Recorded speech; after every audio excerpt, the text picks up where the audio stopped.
from Canada. He's from Canada, and they'll be there this year again. Yeah, he's a cool dude.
All right, everybody. Welcome to Let's Go Pulling on a Monday night.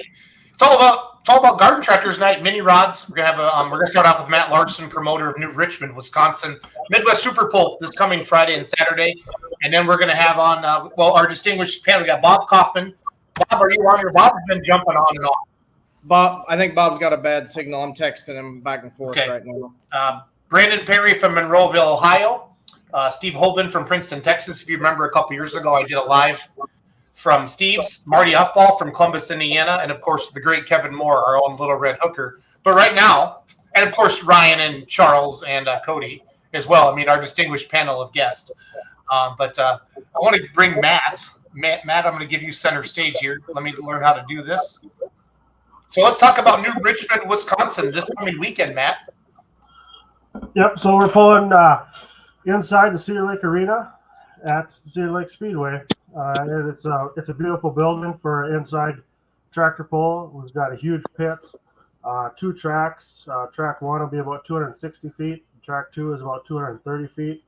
Track 2 is our Wisconsin sled, which is what all the super mods and garden tractors, everybody loves to pull on that sled. It lets you get up and run. And track 1 will be the dirt flinger sled. Pull all the mini rods and the mini trucks and a few of the stock classes on there. So you'll have them. Do you have those mini 2-wheel drive trucks like Josh Balk and them?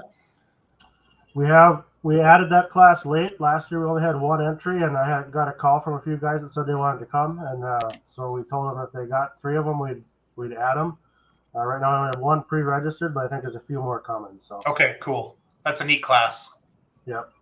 That's a neat class. Man, how long has this event been going on? So this will be our 3rd year. We started in 2019, and then we had to take a couple years off in 2020 and 2021, and then last year was the first year that I took it over, and now we're back this year, and things look really good.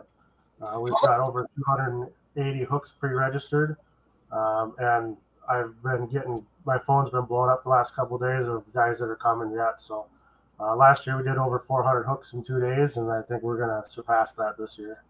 It's a really neat arena. That's like they do like indoor motocross there, right? Yep. All winter long they do motocross races, and you can go there and practice, and there's jumps and everything. And the summertime they race go-karts in there. They have an oval track inside of it. And then so when they take the motocross track out, they level the whole place off for us. I think the building is like 300 by 400. And so it makes a great arena for us, and there's plenty of room for pits, and lots of room, and it's a good pulling track. It maybe got a little away from us last year. We've got a plan to keep it nice and tight this year and go after it. Chuck Hobbs says, "Hey Matt, small tire mafia." So, yeah. Hey, tell us about your tractor a little bit. I'm gonna go try to find a picture of it while we're yakking. So my main tractor is the Money Pit Mini Rod. It's a 400 cubic inch small block. It's got a gearbox, TRB gearbox, a slipper clutch, 9-inch forward rear end. We run on 34-inch tires, and we've done really well. I've been to Shipshewana, I think all 3 times that they've had it in Shipshewana. The first year we got 3rd place out there. I think we stunned a lot of those mini rod guys.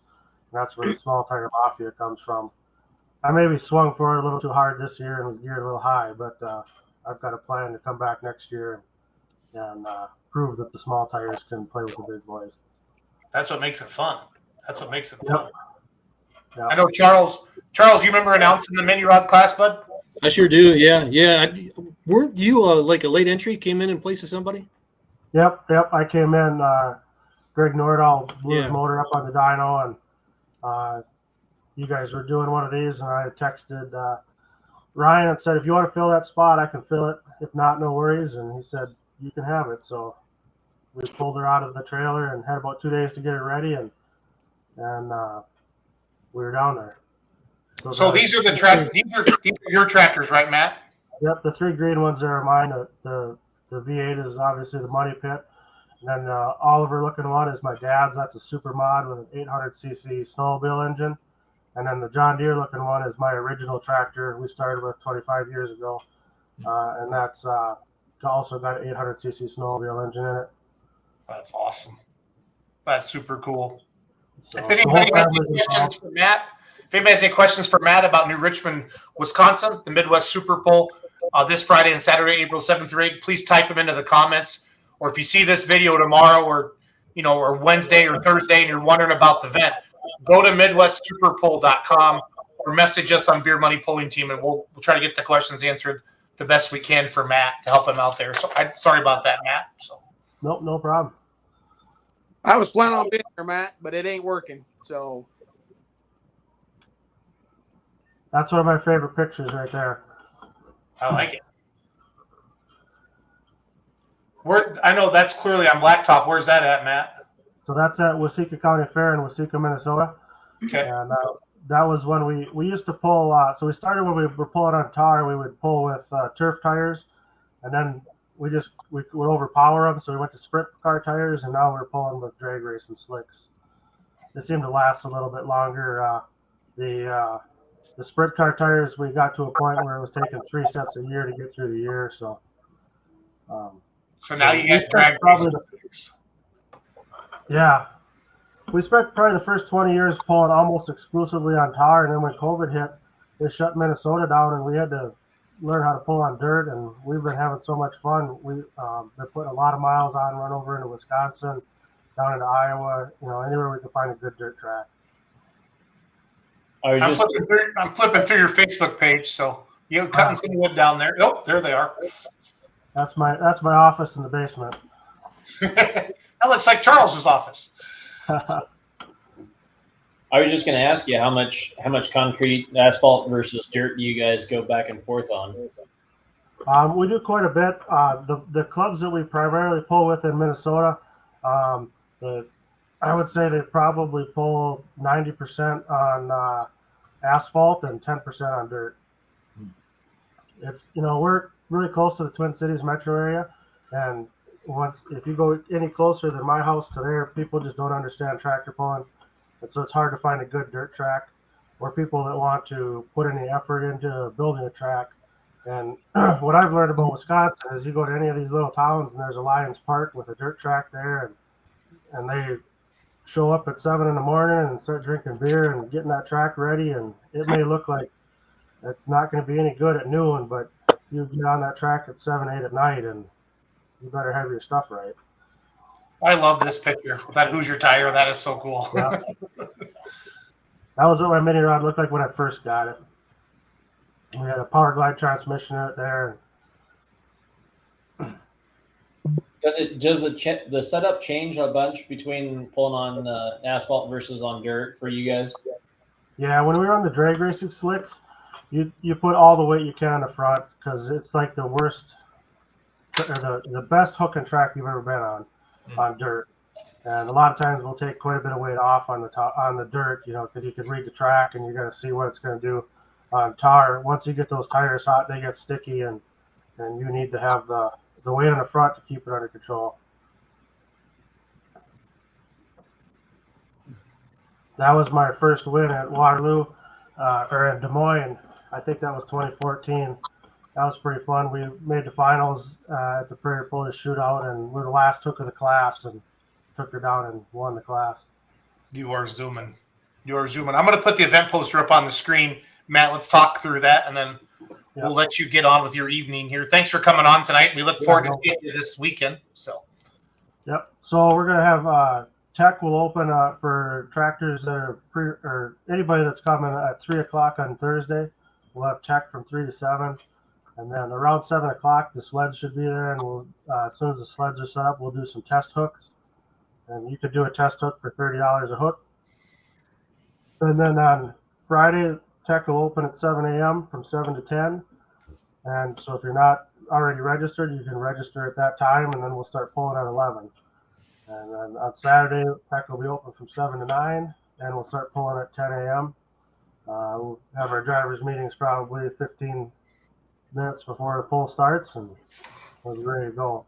If you want to come as a spectator, it's $5 a day. If you want a pit pass, it's $15 for the weekend. So it's really a affordable event. We're 50% of all the entry fees go right back to the pullers. And if we have enough tractors there, we can make enough money to pay the bills and do it again next year. I like it. I like it. So, Matt, if I'm a puller and I'm seeing this for the first time, which would be a shock, but if I was, I can still come and compete at this event this weekend, correct? You bet. You come and you just show up, and we'll get you signed up and down the track. Okay. Awesome. So MidwestSuperPole.com, everybody. It's right there. It'll be streaming across the bottom of the screen all night long. Matt, we always want to thank all promoters because we know how hard it is to put on an event, no matter what you have there, and it takes a lot of work and a lot of time. And we thank you very much. Yep. I just wanted to, since you got the diesel pulling guys on, I just wanted to give a shout out to them and Brian Beckius.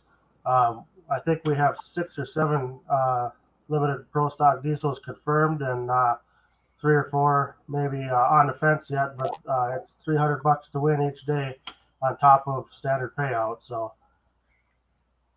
Now, I don't think you guys are all too far away. You could probably cover that in fuel if you come and win. So yeah. Brandon, what are you doing this weekend? I'm working. Unfortunately, that's the life of a railroader. Yeah, no, I understand. Yeah. But no, I'd like to make my way out, but not this time around. Matt, this has to be one of the biggest, mini rod garden tractor events in the state of Wisconsin, doesn't it? I believe it is. Yep. I think it's the biggest indoor one in the north anyways. I know we were in Waterloo, Iowa a couple weeks ago, and they do a lot of hooks, but they don't have mini rods. They stop at the 4-cylinder class. So, we have quite a few mini rods and big tires, small tire. If you've got a mini rod, we'll get you down the track. Yeah, Travis Schaub's bringing 8 tractors. So. Yep. I think he was the highest hook count so far. You're gonna have the Travis Schaub class. Pretty much. Yeah, I like it. Well, Matt, thank you very, very much, bud. We're gonna let you go, and good luck this weekend, okay, buddy? Thank you. Well, welcome everybody. We're gonna talk diesel garden tractors now. So I kind of got this idea after Keystone had a lot of views on the videos, and we got excited. I've been friends with Kevin Moore a long time. I think he claims me. Whenever we've done videos with a little red hooker, they've always done really well. Now, Kevin, we call that a compact diesel, right? Is that what we call your class? Yes. Because that's why we get a lot of questions on Facebook, and Charles or Ryan or Cody can jump in, but the difference between a limited pro stock diesel, a pro stock diesel, and maybe a compact diesel. Does that seem to be the 3 main classes of the diesel world? Yeah, I believe so. Okay, so who wants to start? Steve, do you have limited pros or do you have pro stocks? I forget. I just have pro stock. Okay, so who has limited pros? I think everybody else. Everybody. Yeah, everybody else does. Marty, do you want to start kind of breaking that class down for us? Yeah, and the other guys, feel free to jump in. But obviously the limited, we're limited on cubic inch is really the big thing, along with box pump. That's the main limits. Cubic inch is 70 and below, and run on the box pump. Whereas the pro stock, they can run, unlimited on the fuel pump, really. And Steve can talk more about that as we dive into it. But that's been the class that has had stable rules for, I would say, the last 10 years or so. And that's what a lot of There's the difference right there. Yeah. And that's one of the big reasons why I built, is because we had a standardized set of rules. I started back in 2015 is when I built my limited pro diesel. Prior to that, in 2013, I just had a stock diesel that wasn't enough horsepower, wasn't going fast enough. And so I jumped up to the limited pro stock diesel. Yeah, that's the tractor right there. That's actually my dad pulling up in Ohio. So it's a lot of fun. Really good horsepower to weight ratio. National rules, so you can go to big indoor pulls, local pulls. There's a lot of rules that you can pull local that could be stock class, and that's really a good way to get started. is if you don't want to build to the national rules, and that's some of the things that the guys were talking about earlier, is that you don't have to spend big bucks to get into this. You can build to your local rules, have a little bit of fun, and do what I did, and I think what Steve did is that we jumped up into the classes, starting out as a stock and then moving into the limited. So I'll open up to the other guys if you guys want to jump in and kind of share your stories a little bit. I'm going to grab Bob next here. Give me a second. Yeah. Marty, I put both your tractors on the screen, the Kubota and the blue and the Ford, right? The Ford is mine and my dad's. That Kubota is not mine. So I'm actually building a stock Kubota. I didn't send you a picture of that. Oh, okay. I just saw Kubota in your email, so I put this one up here. Yeah, no, that one's pretty sweet. That's out of Maryland. I forget the gentleman. Vincent Sullivan, I think I got that right. No, that one's a pretty strong runner. The one I'm building right now is a stock. I'm just going to pull locally. Okay. In the Southern Indiana class and have a little fun with it. But the Ford. That one's Bob's, right? Or is that one Brandon's? That's Brandon's. That's Brandon's. That's okay. I'm trying to find a picture. I got to make Bob big on the screen here. Hey, Bob, how are you tonight? I'm doing fine. How about yourself? Good. Thanks for coming on. We appreciate you doing this tonight. Well, you're welcome. Do you have any good stories about Steve from Texas at all you'd like to tell us? There's so many, but I probably can't do it in public, if you understand what I'm saying. Oh, yes, you can. Yes, you can, Bob. It's fine. Do you guys follow Tony Reed, Growing Corn 2020 on TikTok? I don't. No. Well, he has the worst potty mouth in the world, and he's been on our show, so pretty much that's our measuring stick. I'm trying to think. Even when Steve and I first met was Columbus Pool, and that was the old Columbus Pool in Columbus, the old building, and it was 2010, pretty much 2011 in that area. Yes. Yeah. And we kind of hit it off right off the bat. As soon as I saw the green hat, it was enough. And I enjoy Steve's company. We love to stroke each other a bit, I guess, and it's a good time. It's a good time. Yep. That's Brandon again. Do I have a picture of your tractor, Bob, by any chance? Yeah, you should. I had the red-blooded tractor, which I sold a couple years ago, and then my brother and I are pulling another one, the Hot Rod Harvester. Is that red-blooded? No. It's an 82 series like that, but no, that's not it. Give me a few minutes. I can probably get one to you. I think I uploaded everything that you guys had sent me. I'm looking right now. I apologize. Not a problem. Yeah, it started out, the limited Pro Stocks were mixed in with the Pro Stock tractors, and a group of guys got together out of Columbus and said, we ran good, but they were just a bit better, especially on a good track. And we ended up getting together at Columbus and kind of talking over the rules and kind of did a vote in to one guy. He was held all the numbers and so forth. And we came up with the rules and created our own class. And it seemed to grow pretty good from there. Cool. Mm-hmm. Brian Beckius Larson, is that the guy that's sponsoring your poll this weekend, right? Yeah, that's correct. Okay, so what tractors does Brian have? He's got 3 limited Pro Stock diesels. I don't expect you to know everything off the top of your head, Matt. I'm sorry. Well, I have the registration right here. I can tell you the name.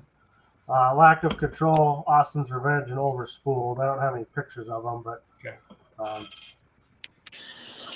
If you guys can see his comment on the screen, he looks up to you guys. So I mean, he says all the greats. So that's pretty impressive. So. Yeah, it's been I myself kind of got out of tractor pulling for a little while, and locally, a couple guys had some diesels, and they were pulling them. Actually, my daughter was growing up, and she had plenty of things that we had to do, and I just got out of it, and guys were pulling, and I looked and I said, if I go back in this, I think that's what I want to do. And basically I had an old Pro Stock alcohol tractor with most of the good parts in the rear end and so forth. So I just put the diesel motor in it and just started working from there. Enjoyed it, actually. I mean, some days you want to pull your hair out, but we've all been there. But I enjoyed it. I have to, and still do. That's what it's all about. That's what it's all about. So, yeah. So what group do you pull with in Indiana? Now I'm in Pennsylvania. Sorry. I'm sorry. Marty's in Indiana. Yeah, you're in PA. You're in Ruffsdale, right? Yep. Yes. I've been pulling with, they call it Listy Grove. They're connected with the Appalachian Outlaws, if you've heard of them. Yes. We're kind of an offshoot of them. We tried to do the diesels, but just didn't get the response we needed. Wanted at least 12 tractors and just couldn't get it. And we're running a mixed class with handicaps now, single cylinder, basically super stocks, and then the modified twin cylinders, a couple different classes of that, and not classes, but tractors. And then I'm really the only diesel in the class. And again, we have the handicaps, and it worked out pretty good this year. No real dominance in it. I think I ended up 5th. Of course, they paid back 4 places. You know how that works. Yeah, we've all been there. Big bucks. Yeah, right. We've all been there. So if you're just joining us, we're talking diesel garden tractor pulling tonight, limited pro stock diesels, and of course compact diesels. We also have Matt Larson with us. He is a promoter of the New Richmond Midwest Super Pull in New Richmond, Wisconsin, this Friday and Saturday, the 7th through the 8th. So if you have any questions, please type them in the comments. I really want people to ask, how do we, I want to get started with a diesel garden tractor. Where do I do? I want to get into some of that tonight, who some of the builders are. We can share phone numbers and stuff like that, because the whole idea behind Let's Grow Pulling is to collaborate and talk and meet more people, as time goes on. So, hey, Jason. Right? Yes, Steve. I think the biggest question is, how do we start? I see these garden tractors. How do I get a smoker? Everybody wants a smoker. Yep. And this is my personal opinion, and we talk about this all the time on our chat groups. But my personal opinion is it's hard to get a limited pro or a pro stock going. So the easiest way to jump in, I think, is to get a stock garden tractor and throw a 3-cylinder diesel motor in it, normally aspirated. And most of the clubs are totally against it. They say, oh, no, we can't do that. Well, build a tractor. Tell them you're going to run exhibition and run with whatever class. Down here, what I did was the 2-cylinder class, the V-twins. I said, I'm going to run with the stock V-twins. Put me at the end of the class. I'm going to run exhibition. Just let me pull. And that's where I started. And then when people saw that, they started building them. I want that. Well, our rules, we then came up with stock diesel rules. We have a cubic inch limit, non-turbo, factory intake manifolds, factory exhaust manifolds. I mean, a lot of rules, all the safety equipment. You have to have 3 to a class. Well, we instantly got 3 to a class. And, I mean, you can cobble together a stock diesel. I mean, a lot of guys can do it with what's laying in their yard or in their barn. If you want to build something like I built, I probably have 5,000 in that green one. Not that one, but the one previous that you showed. I probably had 5,000 in it only because I like my stuff pretty. But you can cobble stuff together and make a good puller for a lot. That right there, I probably had 5,000 in that one. And that's a lot for a stock diesel. So, hey, real quick question, Steve. On a scale of 1 to 10, how much do you like John Deere? Let me show you my underwear. I gotta check with Charles and Ryan and Cody to see if that's allowed. So, this is the family show, Steve. Okay, there we go. You're wearing those tonight, Steve.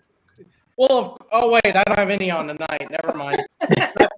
All right, we just tipped the corner here. It's Monday night. I don't wear them on Monday night. Oh shoot! But no, really, people say they run into roadblocks, but I say build a tractor and show up and run exhibition. I mean, you know what? If you're doing it for fun, does it really matter? We're not doing this for the money. I've been doing that for 5 years. So just, go have fun. And I'm telling you, people will follow. When they see the smoke, they follow. They'll start building and asking. And from there, I mean, you just go up from there. Down here in Texas, there is no other limited pros or pros. I run in a open class. I've ran against 4 cylinders. I mean, I run against just whatever. I really just test and tune down here. I don't get to run against anybody. It's just for fun down here. Well, you have an awesome shop because I've been there, and I love that was a good time when we came down here yet. So, Brandon Perry, we haven't heard from you yet. We're going to bring you up here. Where are you at? I don't think we've ever had this many people on the show, guys. I got to flip through a whole thing there. So, Brandon Perry. All right, you hear me all right? Yeah. You're ugly, but we can hear you. Oh, thanks. Yeah. So we don't pull for fun in Ohio. We're in it for blood up here.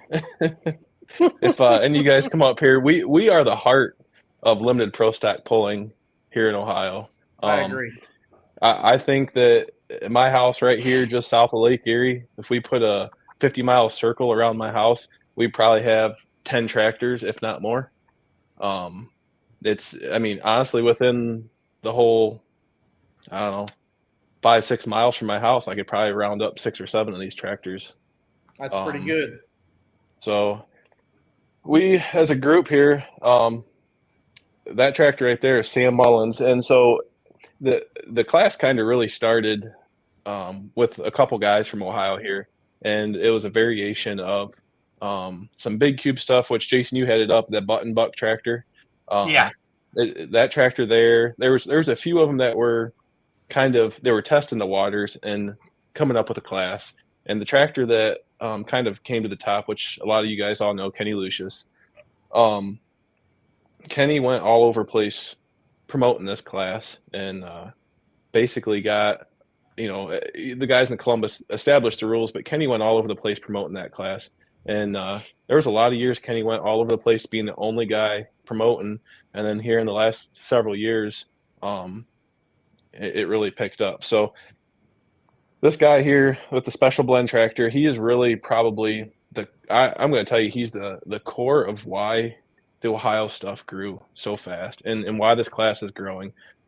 Sam Mullins is an open book when it comes to trying to help a guy get started. And my first motor was actually built by Sam. And so it's pretty neat to see one guy that takes his knowledge and spreads it around, and then it rubs off on everyone else. And it's really growing a good core group of guys. We're all out for each other. If you win, you got the target on your back, but there's been some bad instances where stuff's happened, like a tractor crashing, or someone needed some help with a broken drive shaft bolt or anything like that. Everyone jumps out there and helps each other. So like I said, I think that here in Ohio, the reason that this class has grown so much is because all the Ohio guys have helped each other to push the class along. I'm speaking pretty boldly, I would say, for Ohio, but I think that we've probably got the strongest limited pro stock diesel class, anywhere. You come over here and you compete. I think it's saying something for anyone that comes in. So here's what I'm proud about. The Grand National Diesel Superstock Champion is watching the show. So when we say we wanted to put a spotlight on your class tonight, it's super cool. And Hovind, you see my hat, buddy? My wife. Yeah, buddy. Yeah. Do a little sucking up to my guests. So now I got to look for Brandon. I got to look for Brandon Perry's hat next. So hey, Jason, you know what this is? That's whiskey. What? I've been to your house. So I know what we do there. So, Jason, we don't want to know if you got the matching underwear. So I'm sorry. No, I'm good. That's not on. No, I haven't drank yet tonight, so I'll behave. Dean Moody wants to know, where are you at in Ohio, Brandon? You said south of Lake Erie? Yeah, so if everybody knows where Cedar Point is. That's where the big roller coasters are, right? Yep, so that's the roller coaster capital of the United States, I would say. So we're about 20 minutes south of there. Okay. So are you guys primary dirt? You don't do any asphalt, or you do any asphalt pulling as well? Oh yeah, we do asphalt pulling. To be honest with you, I kind of enjoy asphalt pulling because you see a lot more guys come on the sidelines and watching. You know, dirt pulls are okay. I enjoy going to them, but these small street fairs that we go to and put these poles on. There you go, Dan. You got people lined from one side to the other, and they sit there and they love watching these things smoke and go up and down the track. We get pretty good mile per hour. You know, you're 16, 17, 18 mile an hour going down a little city street pulling a 7,000-pound sled. You know, it puts on a good show and it's fun. I don't even know how to keep up with the questions. I should just get, if you guys see them up on the screen there. I'm looking at Chuck Fowler just asked about our frames. Okay. The stock diesels we use wide frame Cubs, or we'll use the spread frame. Either one works. Pretty much the Limited Pro and the Pro stocks are all custom chassis, either a stamped U-channel or tube frame. I don't know if we have any tube frames out there right now, but they're all usually just the U-channel or a custom built chassis. There may be actually in Ohio. There's probably some stock Cub chassis, aren't there, Brandon? Yeah, so that's what I was just looking. Chuck Fowler asked Quiet Line Cub frame. So every tractor that I've built, I've got one downstairs being built. My Cub that I run is a 1200 Cub with a stock Cub hood on it. My brother's tractor is a Quiet Line frame with a John Deere hood on it. I mean, I puked in my throat there when I said that. I'm sorry. Hey. But you might have gotten a little on the hoodie. You and the ball. Yeah. Brandon, this is you, right, buddy? Brandon? Yeah, that's me. Yeah, that's you're me. Like 6'9", right? Not quite that tall, but 6'5", yeah. Yeah, you're a big boy on the garden tractor. So. Yep. Yeah, so I think I sent you a picture of underneath the hood. So any of those guys that wanted to see that, it's a tight fit underneath there, but you have to think 10 steps ahead as you're building these tractors to try to get them all, everything underneath there to fit. So for the most part, everything. No, not that one. That's Kevin's. That's Kevin Moore money right there. Cha-ching. I was going to say that doesn't fit under a stock Cub Cadet. So I've got some questions about that later when we get to. I'm thinking we'll probably get to rules in each class. I'm assuming. Yeah. Okay. Remind me, because I do have some questions for Kevin on that. You just keep drinking. We'll remind you. So. Oh no, I'm good. I'm just trying to find pictures of under the hood of. Oh, there we go. No, that's Steve's. No, that's not Steve's. That is the Button Buck tractor. That's a twin turbo tractor. So if you look at it, you can see two different chargers. You see the guillotine on the right, and then the charger on the top. Charles, you get excited a little bit. How big are those chargers? Yeah. I don't remember how big they were, but that was actually didn't have a Volkswagen engine in it? No, that was a Yanmar. That's a Yanmar. Yeah. Chris, he runs a super farm now, but he still has that tractor, I believe. Yeah, that tractor sits probably about 5 miles from my house. So yeah, that tractor, as far as I know, is still over there. That was Liberty. We'll get in the truck. We want to find out what size turbos they are. If it's only 5 miles, it'd be like a 10-minute trip. Yeah. Ryan gets bossy, Brandon. Don't worry. Just ignore him. Shut it. Just give me a call some other time, and we'll do a live stream between each other. I'll get you in person with them. That tractor there is a Quiet Line frame. That's my brother's tractor. That's a stock Cub frame with John Deere sheet metal. We got to put those little swoops on the front because we ain't got enough room to put all the other crap we need on the tractor. So there's a fuel pump and a water injection pump stuffed underneath that little swoop on the front, or else probably wouldn't even have that stuff on there. Is that a Busch Light can? Yes. Yeah. Okay. Yep. Is that the stack? Corn cans. Is that just sitting on top there? It's just a cover. You get people going around that gets creative and want to stuck whatever down inside of them. So we always here is. I think this is you, Brandon. Hey, here's Justin's brother. Was that you? Yeah, that was me. Okay. Hey, here's Justin's brother, Brandon Berry. Driving the pork crop.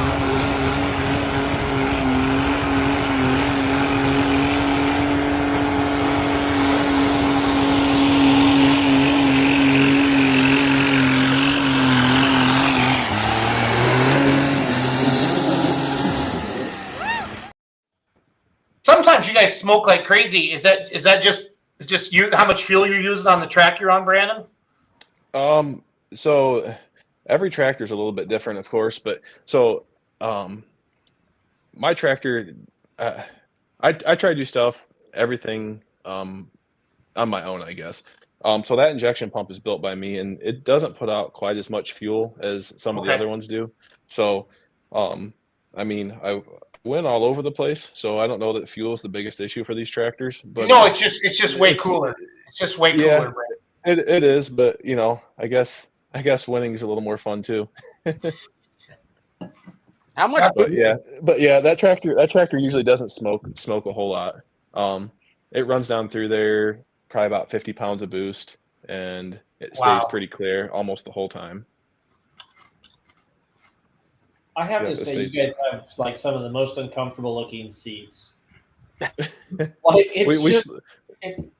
there's no room for like that was a bad bump. That was just, if you bobble, you're coming off.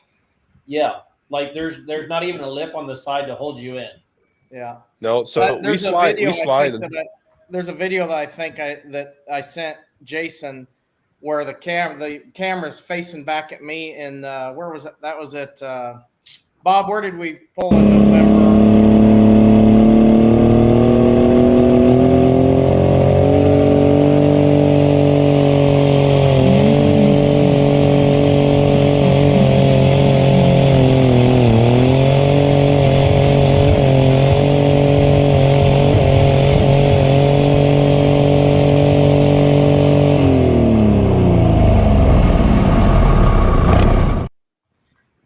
I'm coming off the seat about 2 to 3 inches on those bumps.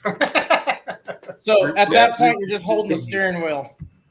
So those tractors, the only way that you can really steer them is to slide all over those seats, because we don't have brakes. So the idea behind those flat seats is pretty much to be able to slide around and steer the tractor. But we have a couple slam sleds that'll get you. I think I run almost 19 mile an hour at one of the places, and when the bar hit on the slam sled, I actually slid forward on the sleek because it stopped the tractor so fast. Yep. So, I wouldn't want to be strapped into one. I can tell you that. I think that I sent you, Jason, a picture of a tractor upside down. A friend of ours had an accident last year, and actually rolled his tractor, and it was upside down. And had you been strapped into that thing, that would have been a whole lot worse. So. Brandon, you brought up a good point. Speeds. So speeds of our tractors, a stock tractor, I'm going to say we're about 8 to 10 miles an hour. The limited pros, I've seen 20-ish at Columbus, the old Columbus track. And then the limited pro, I think the fastest I've seen is like 25, 26 miles an hour. That's moving. Yeah.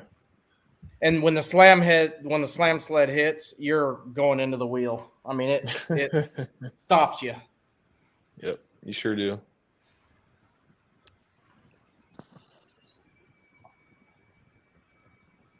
Perry, I think you know the Mr. Pulltown nut guy. He's like the big drinker at Bowling Green. So. Oh, that guy. Oh, that guy. The big drinker. Yep. It's just a general term used to describe people that go to Bowling Green. Very well said, Brandon. All right, let's move to our friend Kevin Moore. Kevin, when Brandon was talking about going all over and campaigning his tractor all by himself, I thought of you. And I want people to know what the little red hooker is before he talks. Here's a video from Kevin at his hometown pull in Oquawka, Illinois. The cameraman here was okay, so I'm going to apologize a little bit ahead of time. I might have been drinking that night. So. No. In fourth place, Mike Dietrich, Portville, Wisconsin. In third place, Gary Stakes, Kevin Moore, Little Red Hooker.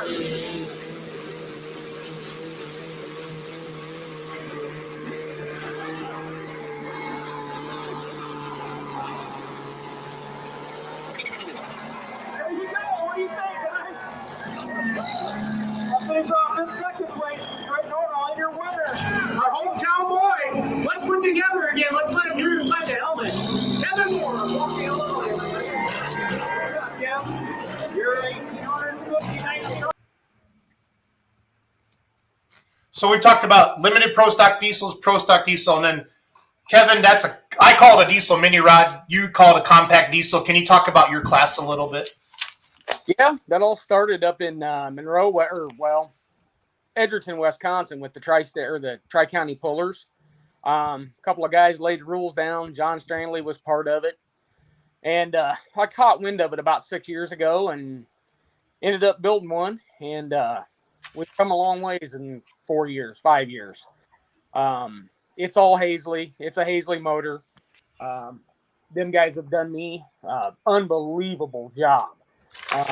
We didn't get to pull last year. We went to freshen the motor, and of course COVID with the way it was and everything, and we couldn't get a charger, and we ended up getting 3 last year. Couldn't pull any of them, but I was just on the phone last week with Van, and the motor's all back together, and Weimers tells us that we're going to have a charger here in a week or so. Van had an accident out in his shop there 2 weeks ago. His dyno exploded. And so they've been trying to build parts for it to get it back together, and he's got most of it done. And so hopefully here in another couple of weeks, I was planning on being at New Richmond, but that didn't happen. So in another week, so we hope to be back up and get it put back together so we can get back out there. Matt texted me. He was pretty mad at me that I had you on the show and you weren't going to be in New Richmond this weekend. So. Yeah, I really wanted to be, and I actually thought there was going to be there's actually a new tractor done in Rockford, Illinois.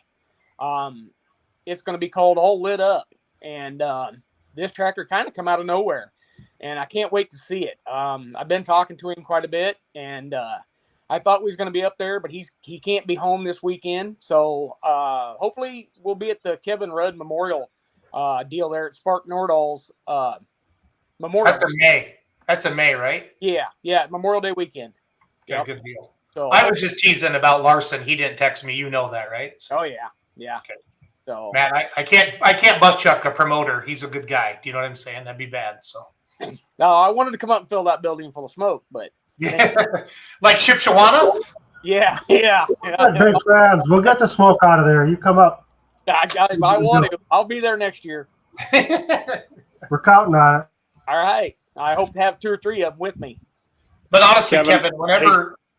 Hey, sorry, Kevin. What color does that was that new tractor wearing? What kind of sheet metal?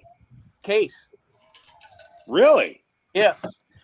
He's not shown me a picture. I've helped him a lot, and no pictures have been seen yet. So, but it's supposed to be sheet metal as a 1030 case. Nice.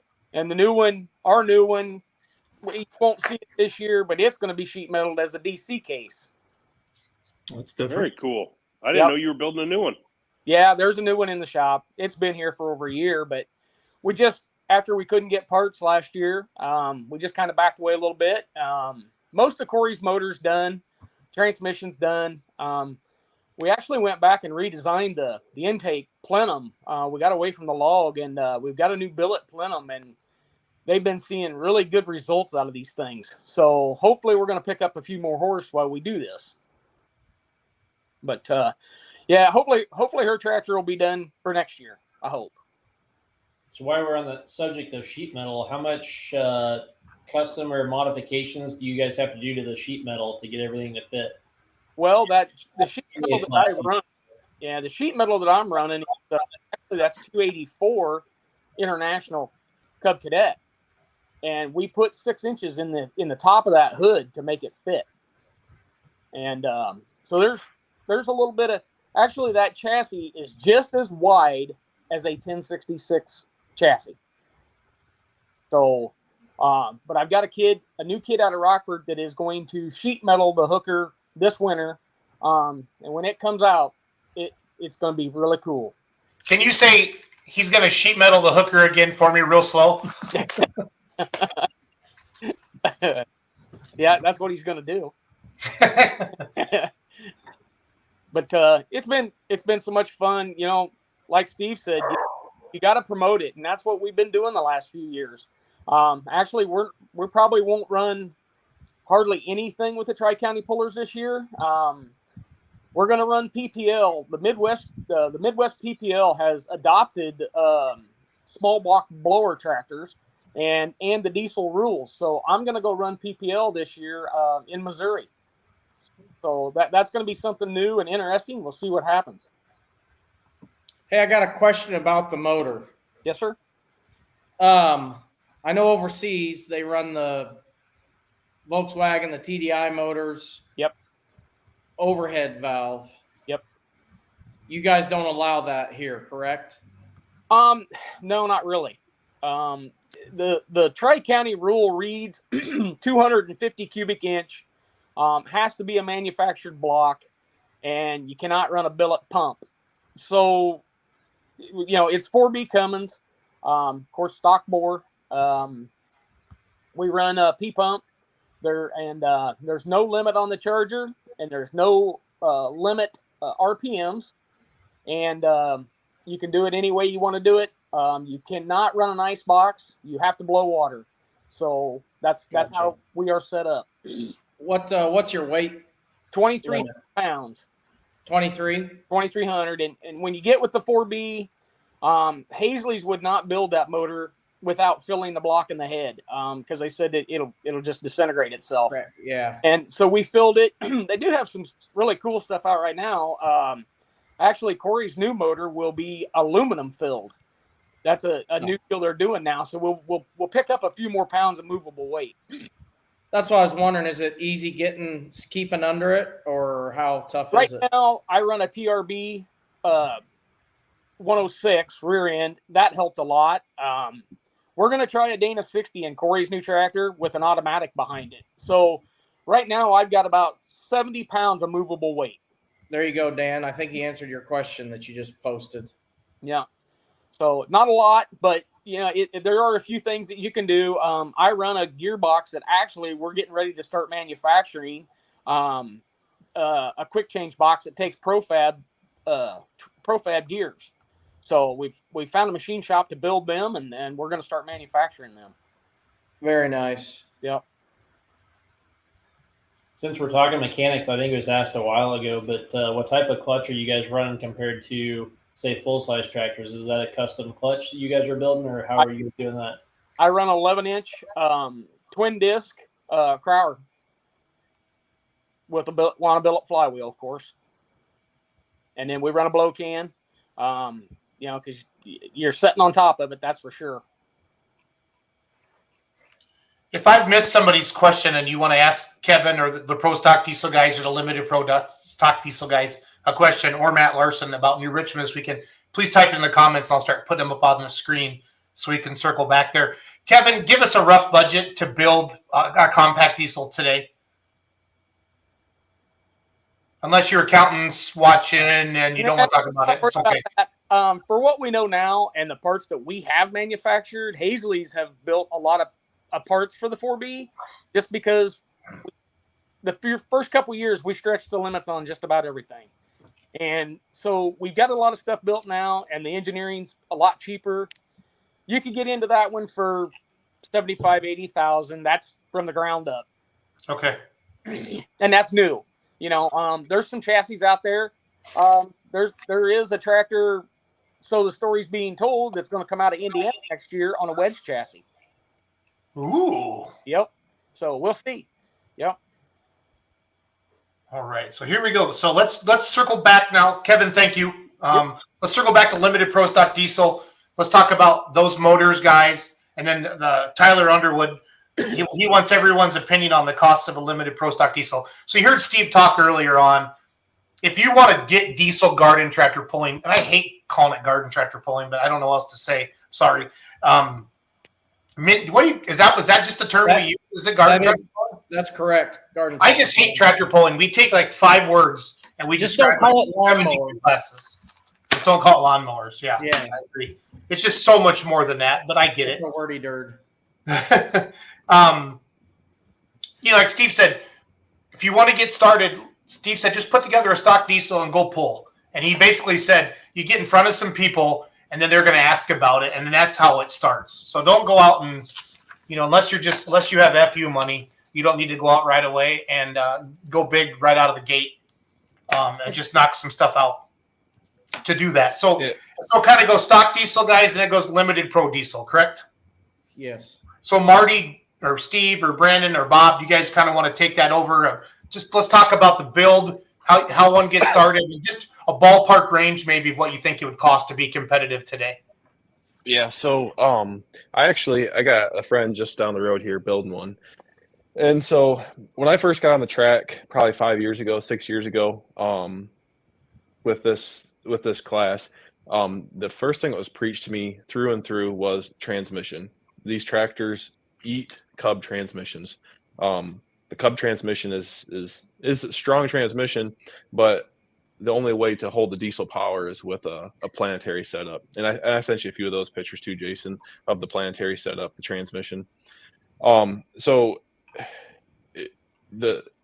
get started with a limited pro stock diesel, I think the big thing is spend the money on the transmission, and that's not going to be cheap. That's going to be you're gonna have $4,000 in a transmission alone, real quick, if not more, depending on how you build it and what you put in it, and if you can do it yourself, I mean the welding and the machining and the different things that need to be done, you can do it cheaper. I don't know that I necessarily think that, the best way, depending on what your class is. Yeah, that's the motor in my tractor. For around here, there's if you build a stock diesel tractor, you're going to be competing against guys like us. And if you take that same 5,000 you put into a big tractor or a little tractor, put in the rear end and get started on a limited, I think you're going to be a lot further ahead. The cost can be offset depending on what you have to give for the parts. So my case, I had bought a 1105 Kubota diesel motor. It was in a mower. I stole the motor out of it, and I parted the rest of the machine out, and I ended up coming out over $1,000 a head on the machine, and I got to keep the motor. So that's a good way to offset your cost, knowing what you're looking for, knowing where to buy it. I mean, I found some of these Kubota motors for $300-400, and there's not a bunch of them out there, but you find an old light tower, it's got the tires ripped off it and stuff. You can build a tractor for this class very reasonable. And the motor in my tractor, the funny thing is my tractor has got stock rods, stock pistons, it's got a reground cam, the injection pump. I've done all the work myself on the injection pump. I've actually done videos on how to time them on YouTube, how to tear it apart, put them back together. They're very, I'll say simple, but there's not a lot to a limited pro stock diesel motor other than making sure you got good ring gap and a good camshaft in it. Other than that, most of those things are really stock to the core. So Brandon, just to add to your transmission comments in the rear end, when you build them solid with the planetaries, we've been running ours for 8 years and have had zero issues with them. So if you build them up right to begin with, they're going to last you, and you're not going to be working on them. So I think that's fantastic advice, right? To spend that money up front. It's the torque on the diesels, right? It's that simple. And so if you build them up right, put the planetaries in them, they're going to last a long time. So I second that wholeheartedly.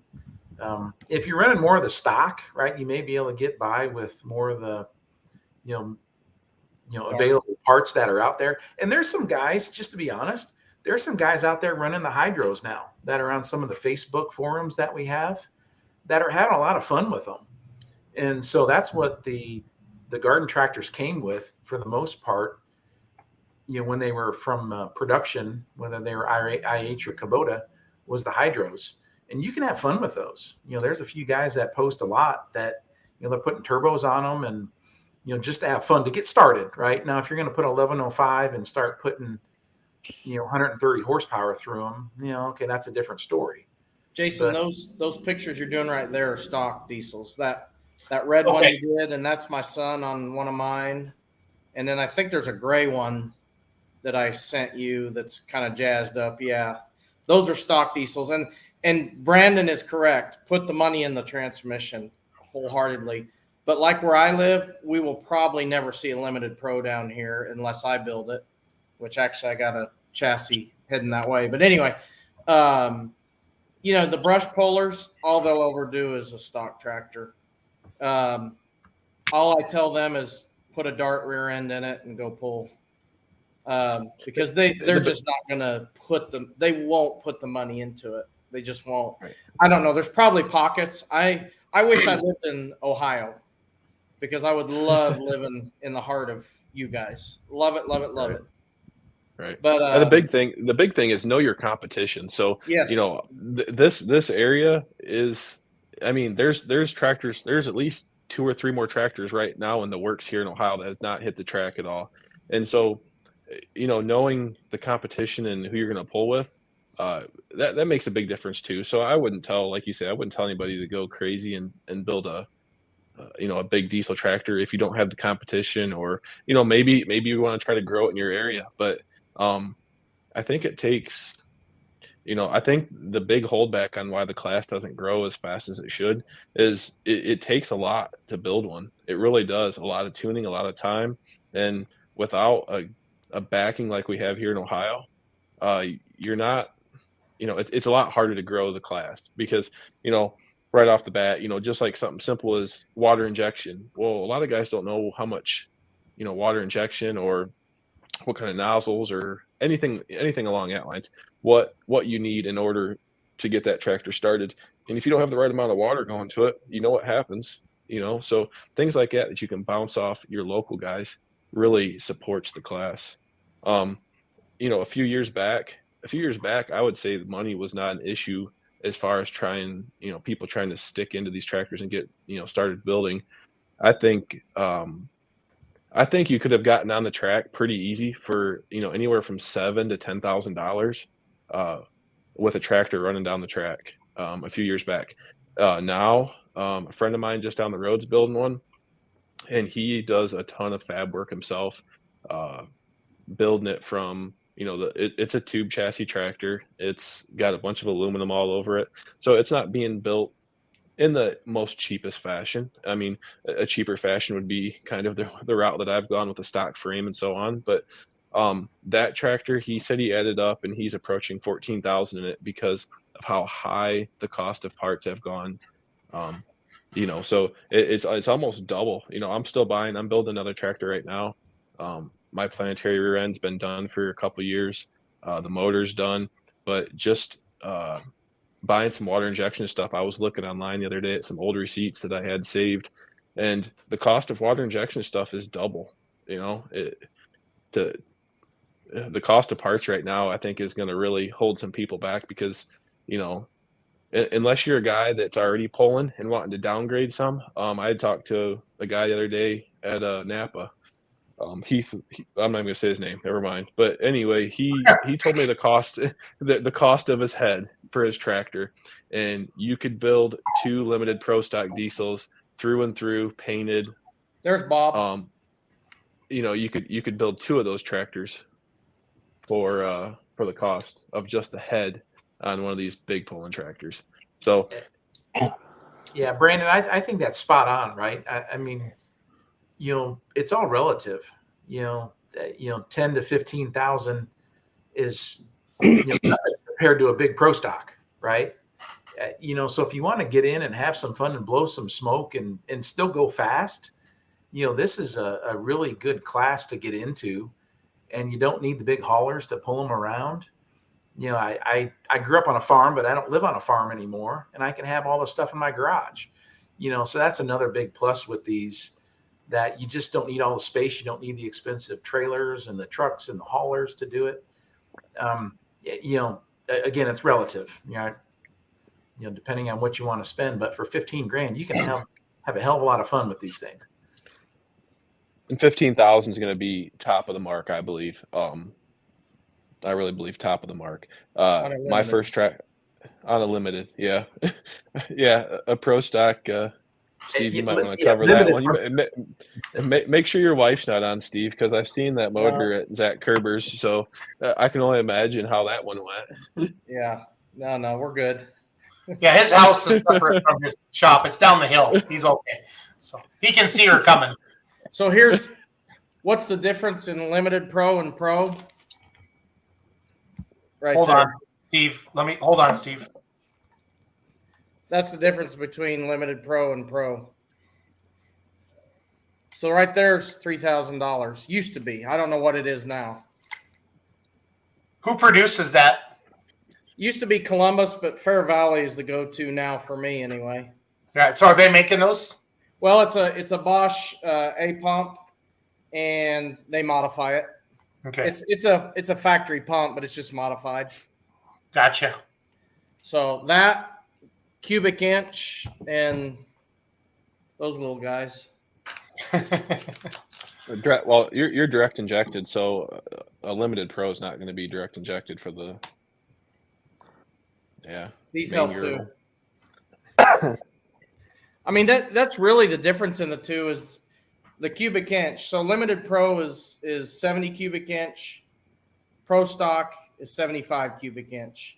They're both single turbos. The limited pro is a box pump. The pro stock is an inline pump or a external pump. Limited pro is indirect injected. Pro stock is direct injected. I mean, that's pretty much it. Those are your differences. But I mean, a well-tweaked pro stock, there's dyno numbers out there. I don't think you'll ever see them posted, but well, let's just say this. Carlton Cope has built a couple. He built one of mine, and he built Russ Nichols' old tractor. He built that motor. And those are pushing 100 PSI boost, and they've touched 400 on the dyno. I can tell you they're not pulling that. They're not pulling at 400 horse. Now, my spike tractor, Calvin Becker built years ago. Well, that was another thing I was going to touch on, but he built it years ago, and it's probably the most reliable pro stock tractor there is. I bet it's pushing 50, 60 passes on it, and I bet it'll go another 50 to 60 passes without any problem. It's running, and this pass right here, if you turn the volume up, it's still pulling and lugging at about 4,500 RPMs, 4,000 RPMs. It just goes and goes and goes. Is that on spike? That's spike, yeah. It doesn't see over 6,000 RPMs going down the track. And I mean, it just goes and goes. And I mean, it's not going to win a pro stock pull these days, but it will win if somebody breaks down, which somebody will break down. Imagine how good it would do if it was red sheet metal. Bad idea is totally opposite. It's a wild animal. Say that again, Brandon. I don't think Steve heard you. What's that? I said, imagine how good that tractor would do if it was red sheet metal. Horrible.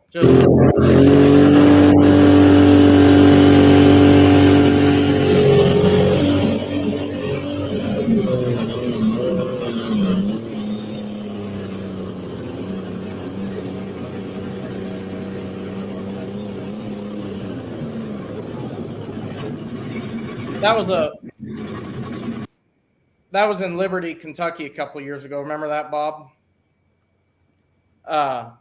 Bad gear selection, but it just pulled and pulled all the way down to 4,000 RPMs, never came off the turbo. Larson, Google Princeton, Texas to New Richmond, Wisconsin, just for fun.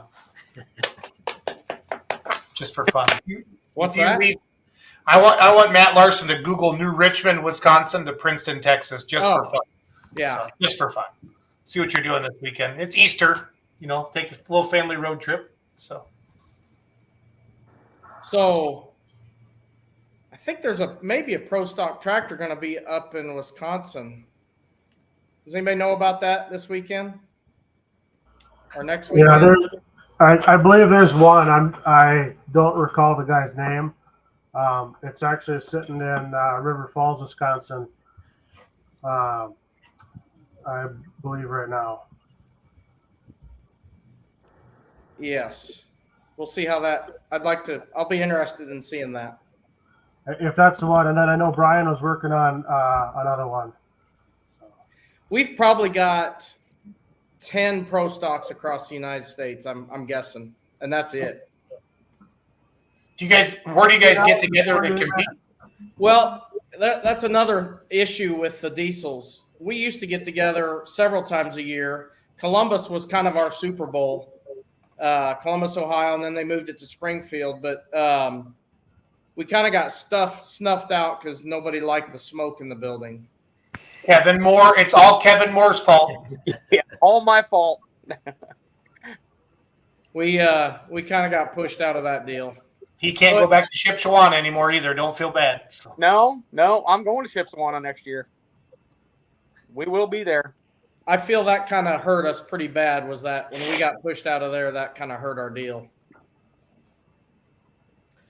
So what you're saying is that Kevin is the reason we can't have nice things. Hey Bob, I think you're muted. Shut your mute off or turn your mute off. Yeah, Bob's been quiet. He's muted.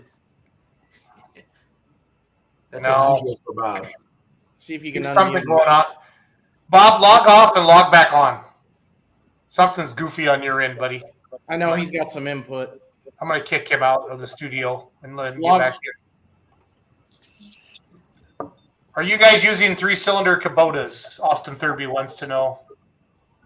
Yeah, so the limited pro stock class is kind of pretty much run over by Kubotas for the most part. There is some Shiburas. There's a few smaller cubic inch Yanmars, and they're smaller cubic inch just because everything above, I think, 55, Steve, goes to a different style. So for the most part, you see a lot of Kubotas. And a Kubota is rock solid. I'm telling you guys, if anyone's looking for a motor for anything, the 1105 is just completely just so rock solid. The crank slides in the end. It doesn't come down from the top. The whole block is gusseted.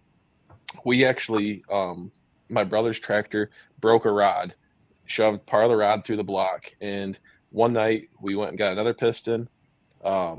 We cleaned up the block, cleaned up the crank. We siliconed the side of the block to get to the pole the next day. And the tractor is still running that way. And I mean, it probably should have something done to it, but how are you going to mess with a tractor that still wins and is consistently at the top? It just speaks so much to the Kubota motor. So, if anyone wants to build one or get into it, the 1105, the 05 series, so there's a 905, a 1005, and 1105. 1105 is the biggest cubic inch out of all those. And if you're going to do something, that is the rock solid power plant to build on. The biggest downfall to them, and I think the way that you save the heads, is seasoning them. Getting them kind of hot and cooling them down, hot and cool, not just going out there and stuffing 40, 50 pounds of boost to it right away, and they seem to crack pretty bad. So I think a lot of success comes from seasoning them, getting hot and cold, and not running them so hard out of the gate. But that is the weak point on the Kubota, is the head by far. So, but yeah, Kubota is big in that. I know the pro stock, it's primary Yanmar, right? Yeah, Steve. Yanmar's the only way to go, and mainly that's because of the indirect injection.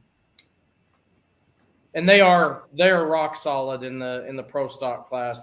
They just don't break. Well, you can break them, but mainly the only problem is seasoned pistons, getting them too hot. But heads don't crack, rods don't come through the side. I mean, they are stout motors. This is Bob. I'm back. Bob! There he is. I don't know. Maybe if you don't talk or anything for a while, it shuts you off. I'm not sure what's going on, but anyway, I'm back. Steve's been slipping me $20 on Venmo to mute you. So. I wouldn't doubt that. Yeah, that's good. Money's money. So I completely agree with Brandon. The Kubotas are a very strong motor. I think I'm just replacing one now. I've cracked 4 heads on Kubotas through the years. Now it's been a number of years, but I'm going to hard block it. I've done it before and it's worked. So that's the direction I'm going. What Yanmar do you guys use? On the pro stock? Yeah, go ahead, Steve. Oh, I see that. Yeah. On the pro stocks, it's the 78, the TNA or TNE 78. Some guys I think Russ Nichols has used the 84 and then sleeved it, which is legal in the class. We allow that. And it just gives you a thicker wall, piston wall. But yeah, because his tractor's running on explode all the time. So I think he's been running, the new guy is running the 84 motor, which is a little bit bigger. It is a little heavier. But the 78 series is the way to go in Pro Stock. There's some of us toying with the smaller cube Yanmars in the Limited Pro. We're going to get there. It's just taking some time. We're going to be smaller cubic inch, but I think we're going to get there. Yeah, Steve, what would those motors have come in as a stock tractor? If you can get a hold of your local golf course, any golf course with boneyard, it's going to come on all the Jacobson and John Deere, all your greens mowers, all that kind of equipment has Kubota and Yanmar. Of course, John Deere, any of the John Deere is going to have Yanmar in it. You're going to have to go to like the 7 or 8 series tractor to get the 78 motor, I think. It's basically a 35 horse motor, I think is what it is. Check your local scrap yards too. You'll get them for scrap prices at times. Yeah. Now we dry block head and block on the Yanmars. Actually, Spike has got a wet head and a dry block. Bad Idea is all dry. Never had any problems with cracking anything. Is that the same Yanmar that would be in like a mini excavator to them? Yes. Yeah. Does anybody at Yanmar know what you guys are doing with these things? Oh no, they're out of warranty. They don't care. Yeah. I think Kubota does though, because every Kubota that comes out of a Kubota shop's got a hole drilled right in the side of the block. Yeah, so I've got a dealer, a Kubota dealer, where early on I was taking all their bad motors, and they were told they had to, drill a 1/2 inch hole or a 3/4 inch hole through the cylinder. And I got them to start drilling it just into the water jacket. And then I would just, when I got them, I would thread them and put a freeze plug in it. And attaboy. No problem. That's well done. Very well done. It's a good place for your turbo oil return also. Yes, sir. Yep. So there's if you get a hold of Kubota and get all their warranty motors and get buddy with your parts guy, he'll, they want beer money too. Understood. So grease the skids, fellas. Grease the skids. They're on a pallet out back on Tuesday mornings. Yep, 8 a.m. Yep. So what you're telling us is there's no Max Lagarde or Jerry Lagarde for Kubota motors or any of the Yanmar motors. You guys are filling that void. Yeah. Now, as far as guys that'll build, like Zach Kerber will build, he'll build motors. He'll build the Limited Pro or a Pro Stock motor. It's kind of like old NTPA, where a lot of garage or shade tree mechanics are work on your own equipment. I feel it's pretty satisfying myself. So there's always the debate of bought, not built. Yep. Or built, not bought. And I'm unfortunately bought, not built. Yep. So I tend to buy. I don't have the time to build a tractor. Now I built my stock diesel. I just don't have the time to do it. So I've traditionally bought the tractor, and then I'll make modifications once I get it, but I just don't have time to do it. And I honestly don't have the knowledge to go into the motor and do it myself. I just don't, and I don't have the time to learn it. Yeah, it's all good. I've even thought about getting a sticker that says "bought, not built." I will take that one too. So, but just play to the haters. Just right now, just play to the haters. Yeah. That being said, Carlton Cope will build you a Yanmar motor, but it's gonna cost you. It will cost you. But he's gonna build a really fine Pro Stock motor. I got his business card right here if anybody needs it. So What Brandon said earlier, though, is that you can build a pretty competitive engine, right, for mostly stock components. Yeah, and do pretty well. Yeah. Put a cam grind in it, cut your piston, port the head, have the fuel system work done on a limited pro anyway. Yeah. And you can do pretty well with it. Yep. So, I mean, don't think that you've got to be what I'll call a diesel genius to work on these things and get them to run pretty well. And Marty, you learn a lot on that too. If you have problems on the track, you can kind of figure them out. Yep. That's what I agree. I was able to build my own engine, right?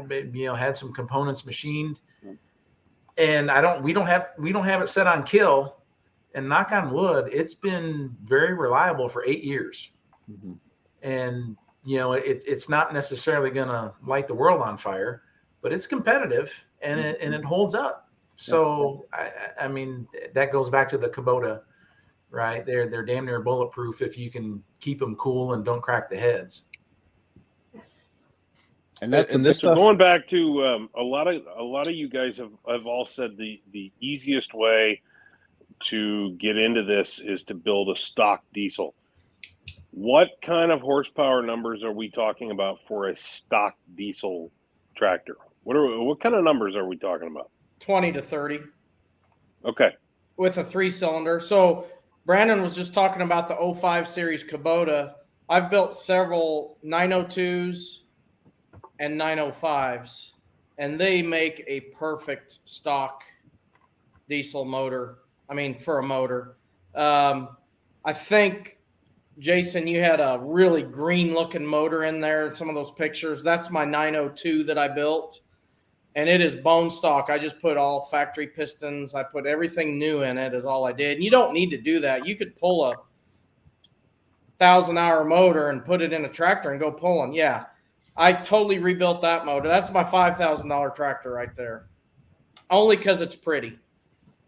And the John Deere green paint. Yeah, John Deere paint's twice as expensive as red paint. We know that. Yes. But that motor, I think stock is 18 horse. We've got some pump work done to it, and that's it. Like the stock class, you can't do anything to it other than a little pump work and a little cam work. And I think it was around 25 horse. And it's a fun tractor. You're going to compete with a 2-cylinder stock garden tractors. I did. Lone Star Garden Tractor Pulling Association. Yeah. And there's a ton of D600 Kubotas that are the tiny, real little ones.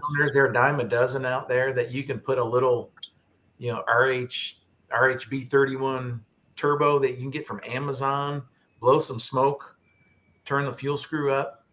That's a good way to get started as well. It may not make 25 horse, but readily available, have a lot of fun with it, and then go from there. I mean, that's what I did.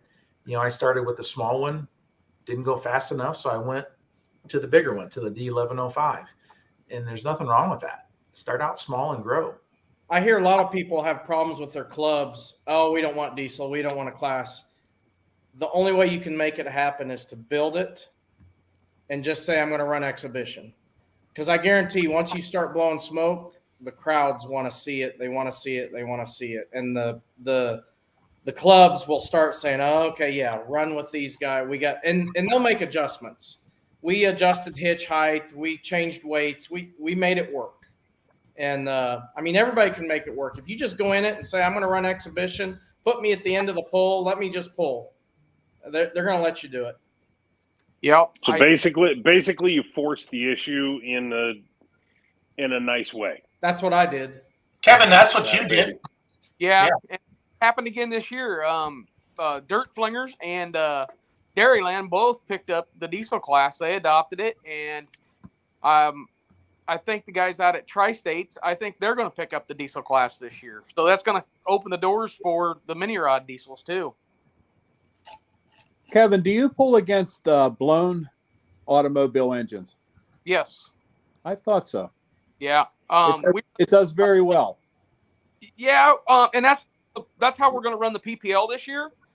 in Missouri because, like I said, they adopted the class. We've got 5 hooks. We're going to be in Mound City, Missouri, and we'll be down in Mexico, Missouri this year with the PPL, and I'll run against the blown small blocks. It does well. Thank you. It's been a long trying expedition. You said that's in Western Series you're running? Yeah. Western Series of the PPL. Yep. Yes. Yep. You're down in my neck of the woods then. Yeah. We'll be, like I said, Mound City, Missouri, Mexico, Washington, and the Missouri State Fair. We'll be there. You think of that, Steve? What's that? Oh, there you go. Little prayer before the pull. Matt, as a promoter, I know you're hanging out with us. What do you think about the diesel classes? Like, what do you feel from the crowds? And you've been basically an Alki guy, if you will, your whole life. Everybody loves them, and everybody wants to see the smoke, and they love to talk to the pullers. And I wanted to touch on something that Brandon said earlier too. I love pulling. I've always almost exclusively until the last few years pulled on asphalt, and I get a lot of questions when I post videos about pulling on asphalt. And the cool part about asphalt is you can pull into some local town and you don't need all this equipment. You can pull right in front of a local bar or park, and if you're a lot of times our pits are right there, and it won't be long and some guy will be on his phone and talk to his buddy and say, "Oh my God, you got to see this! You got to get down here because you're right there, and they don't have to drive way out in the country or outside town, or you're right there where the whole party is." So half the time they're sitting in the bar out that you just pulled past. Yep. We pulled at a small festival, almost right next to Sandusky, Ohio, and these guys must have been down drinking, but it was lined from one end to the other. And you can see in the video as the diesel tractors go by, they got the beer in the air and just rooting the stuff by, and just loving it. There's smoke coming off the pan of the sled, and so it's definitely a crowd pleaser. It's a lot of fun to pull asphalt. I don't want to say I prefer asphalt, but I really do almost prefer asphalt, for certain things. Brandon, on a rain event or on a rain day, you're able to get on the cement or the asphalt pretty quickly. Dirt would be mud, but are you able to get on the asphalt pretty quickly? Yep, for sure. So, I would say as long as it wasn't a hard downpour, I would say within an hour we could be on the road pretty easy. Most of the time when there's a threat for rain or anything like that, everybody brings leaf blowers and we all blow the road off. And then like our sled has right. We use semi tires cut in half basically, and they're underneath the pan, and so that's what we use for basically to help stop the sled. I was wondering what you meant when you talked about smoke coming off the pan. Yeah. So there's semi tires that are cut the full length that are underneath the sled, and so we'll run those up and down the crown of the road for the most part, and that heat will help dry out the track. So that's the other advantage. You very rarely get rained out on an asphalt pull. Them Ohio boys run hard with smoke in the pan. What was that, Bob? I said them Ohio boys are running hard if they're smoking the pan.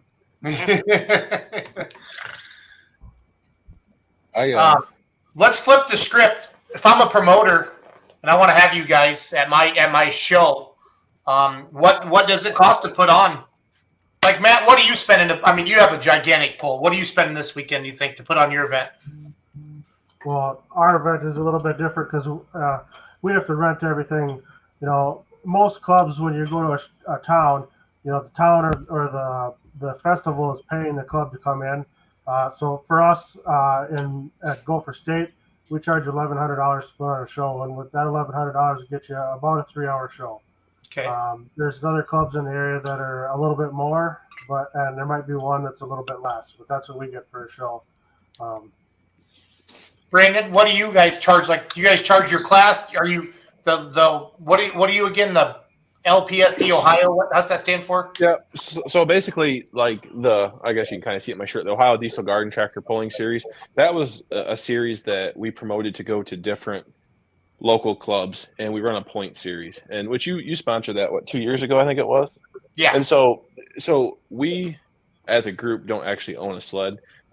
We would go to the different locations to put on the pull. And so primarily we pull with, which I know I heard Tri-County Pullers somewhere up here, but Tri-County Garden Tractor Pullers in Ohio has been a club. This year's their 30th year, and that is the core of where we pull at. That club, to put on a pull, it all depends on the location, but let's just say it's under $1,000 for us to come in and put on a show. And depending on where it's at, it's going to be, there'd be 5 different classes, anything from stock to the limited pro stock. And we run usually 2 rounds, depending on whether it's a night event or an event where we can get through all the shows. So to have a garden tractor pull put on, it all depends. I mean, if you got to pay a sled to come in, you're probably $1,000, $1,500 to have a sled come in. Most of the time, garden tractor pullers, they pay an entry fee and they go for the, whatever the pot ends up being. The guys really don't carry that burden, I should say.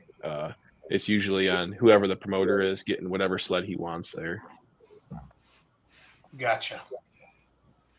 Marty, what the clubs that you run with, what are you kind of seeing charging, putting on a show? Yeah, I really can't speak to that, Jason. I'm not really in the promotion That's okay. of things, but I can't imagine it's not much different than what Brandon's saying, plus or minus. I run with the Southern Indiana group, and I think it's pretty reasonable to be honest, right? I mean, we're not paying for we're not making a lot of money if you win, right? It's all about having the fun, and so yeah, I can't say for sure though. Gotcha. Bob? Our group, we have a series. It's a 6-pull series, could be 7 this year. That each person pays $125 to start of the year. 25 of that goes for a shirt and a hat with a logo, the club logo on it.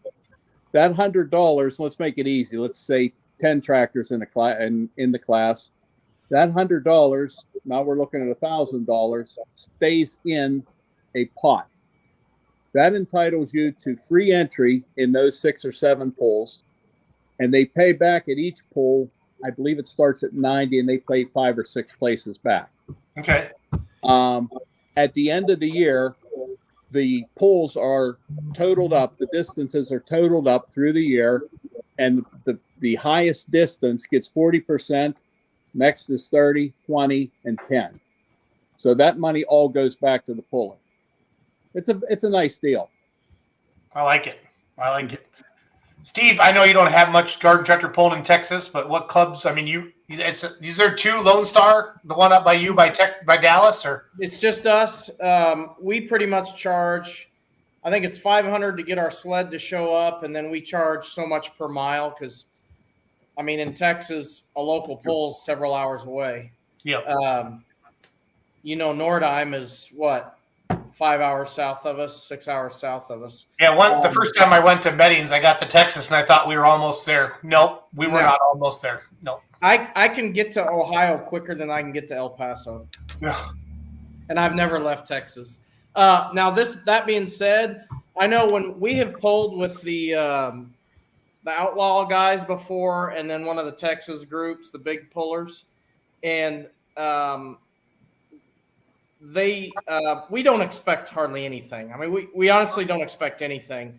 And they were flabbergasted that we would pull, for $1,000 purse. And $1,000 purse to split, a few ways is crazy for us. So, as a promoter, I think if you want to get the diesel class, about 10 tractors to show up at a big pull to do a little demonstration or something in between, if you threw – I mean, you have to get the sled, but if you threw $500 to $700 at 10 guys, they're going to come running. I'm pretty sure.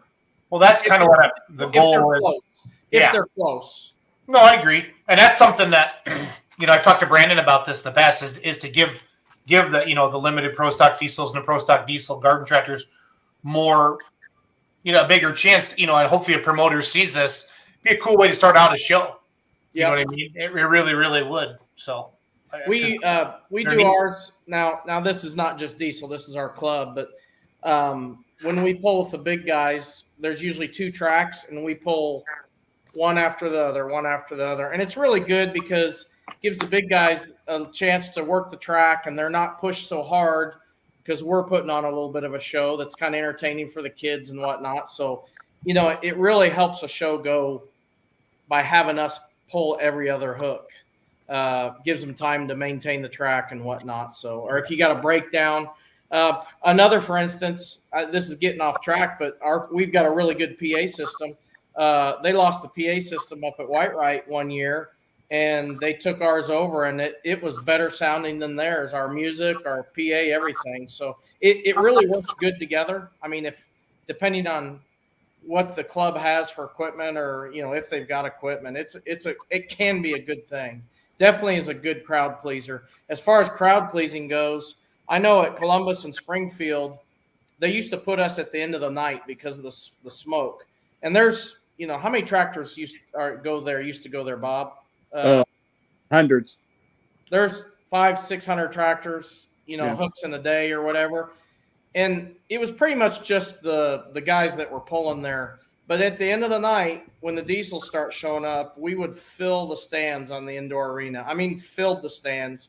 And I go back and I look at some of our pictures and video, and everybody's standing up and got their phones up in the air video. And I mean, the smokers just, I don't know. They may not be the best performing, but they look good.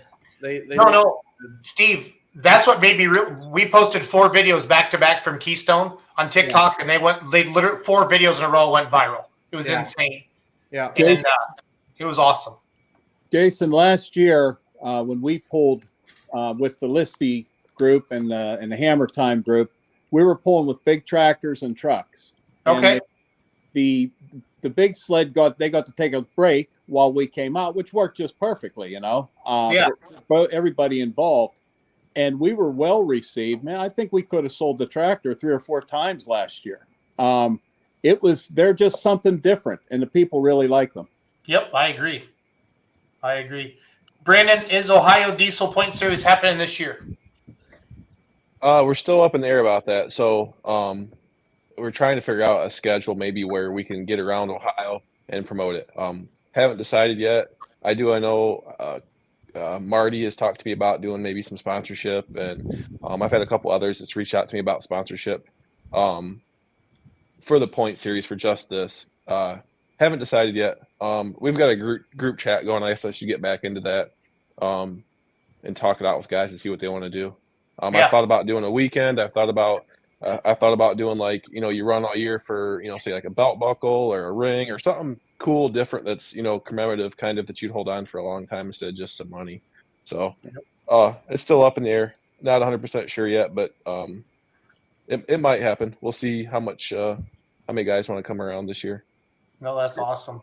So Brandon, here's a shameless plug, right? So Tri-County up in Ohio is going to be running at the Wood County Fairgrounds, which is Bowling Green, Ohio, right? What? Say it again, Marty. Bowling Green, Ohio? Yeah, so it's the Wood County Fair, which is in Bowling Green. It's is it like 2 weeks before the big pull, Brandon, that Tri-County is going to be running during the fair? I think it's 2 weeks. So it's on Sunday, August 6th. It's a 10 o'clock pull. Yeah, but what a huge opportunity to come and pull on Bowling Green. It's on the big tracks, right? Now it's not the same weekend, obviously, but we're going to make the 5-hour trip up from Southern Indiana up there to go pull. So it's a local pull. Yeah. Well, yeah. Well, yeah, for you, yeah, it's a local pull. Yeah, exactly. So Tri-County in this area is got. If anybody comes to Ohio, Tri-County, I mean, this is my opinion because I've been involved with them for so long. Tri-County has such a great group of guys that has managed this club this is their 30th year. So from the inception to what it is now, it's a good group of guys, and it's very competitive. You won't see an ugly tractor except for mine.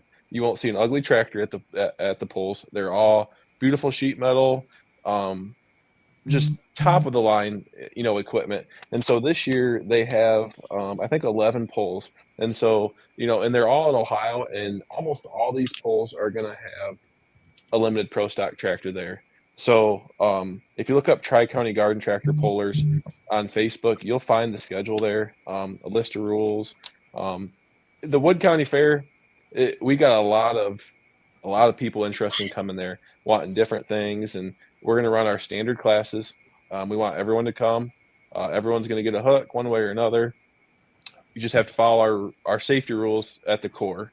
But all over northern Ohio, I mean, we're going to be, for the Ohio guys, if you know where Greenwich is, Willard, Castelia, Shiloh, Tiffin, Cary, Republic, Bowling Green, Attica, which the Attica Fair is really, really kind of a cool pull for us. We pull right next to the OSTPA. So, there's a good gap between us, but we're down on the good dirt. We pull right next to them. So, they go and, we run a couple, they run a couple. So it's really, really neat to be able to pull with, some big tractors. We'll be at the Erie County Fair, Morrow County Fair, and then Delaware County Fair. So a pretty full schedule for Tri-County this year. But there's a place in Ohio at some point in time. They're all Friday, Saturday, Sunday pulls. One day events. You get 2 hooks. So it's an awesome place to come pull if you guys, are looking.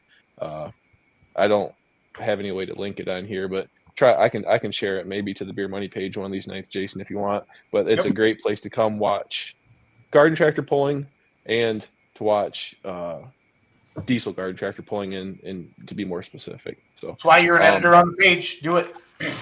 Yep.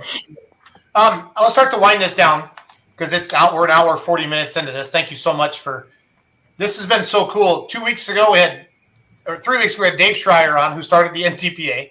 Last week we had Ken Venny on, and this night we're talking to you guys. This is awesome. I love the amount of polling knowledge we're bringing, from the local level up to the highest level of polling on Monday night. So thank you for everybody for watching, and Charles and Ryan and Cody for always being. You guys, I don't know if you realize this, but Cody does the show from Louisville, from Freedom Hall every Monday night. He flies in on his private jet, and then Kesslers come. And then they park the tractor there for Cody to do that. So that's pretty cool. I enjoy that. Actually, there's a giant floor jack behind Cody's head that holds the tractor up like that. Harbor Freight jack stand. It's cheaper than a floor jack.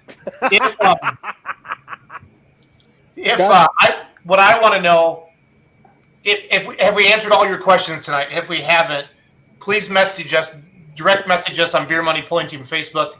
Mackenzie and Chandler are checking, they check it daily. We'll get you in touch with Brandon or one of these guys on the screen. So I'm going to go down the screen with every single one of you. Roos asks a question every single week, and we're going to ask this to all of you. Ryan, what's your question? If you could take, if you could take any pulling tractor, past or present, little or big, what would you take pulling for a weekend? Where would you take it and why? Brandon, you're first. Oh boy. I don't know. Well, come on, Brandon. It's not as if you haven't heard me ask this question 3 dozen times.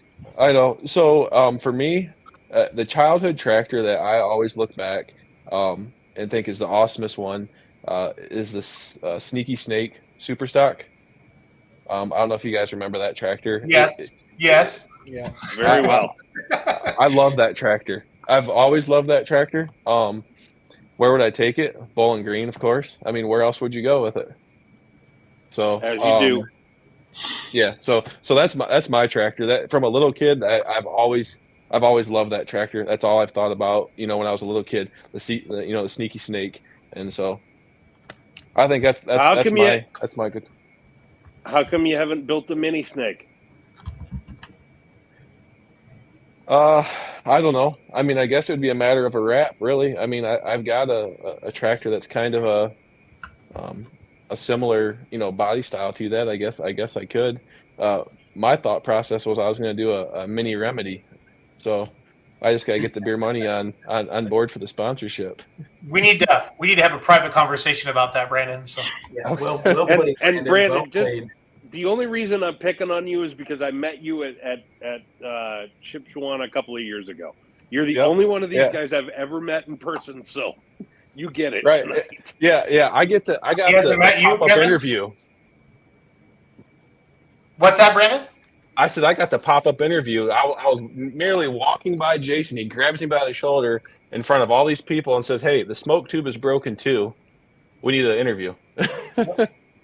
Charles knows. It was good. Charles said, "Go interview somebody," so I did. All good. That's all I did. Brandon, how do people find you on the social media? So you can reach out to me just directly to Brandon Perry. I've got the Ohio Diesel Garden Tractor Pulling page, which I can share on the Beer Money page. Those two ways would be the easiest way to get a hold of me. If anyone needs help or advice getting through a build, or if you're in Ohio especially, I'd love to see more guys in Ohio and help them out in any way I can. Outside of the state, I've helped several guys. I mean, I've had guys come to Ohio polls and help them set up their water injection. For one guy, I'm willing to help anyone try to get in the class and help them along. So I'll post a link to our page on the Beer Money page tomorrow with a picture or maybe a video or something, and then you guys will be able to find us. So you could do that like once a week and nobody would care, Brandon. I think we've had these talks before.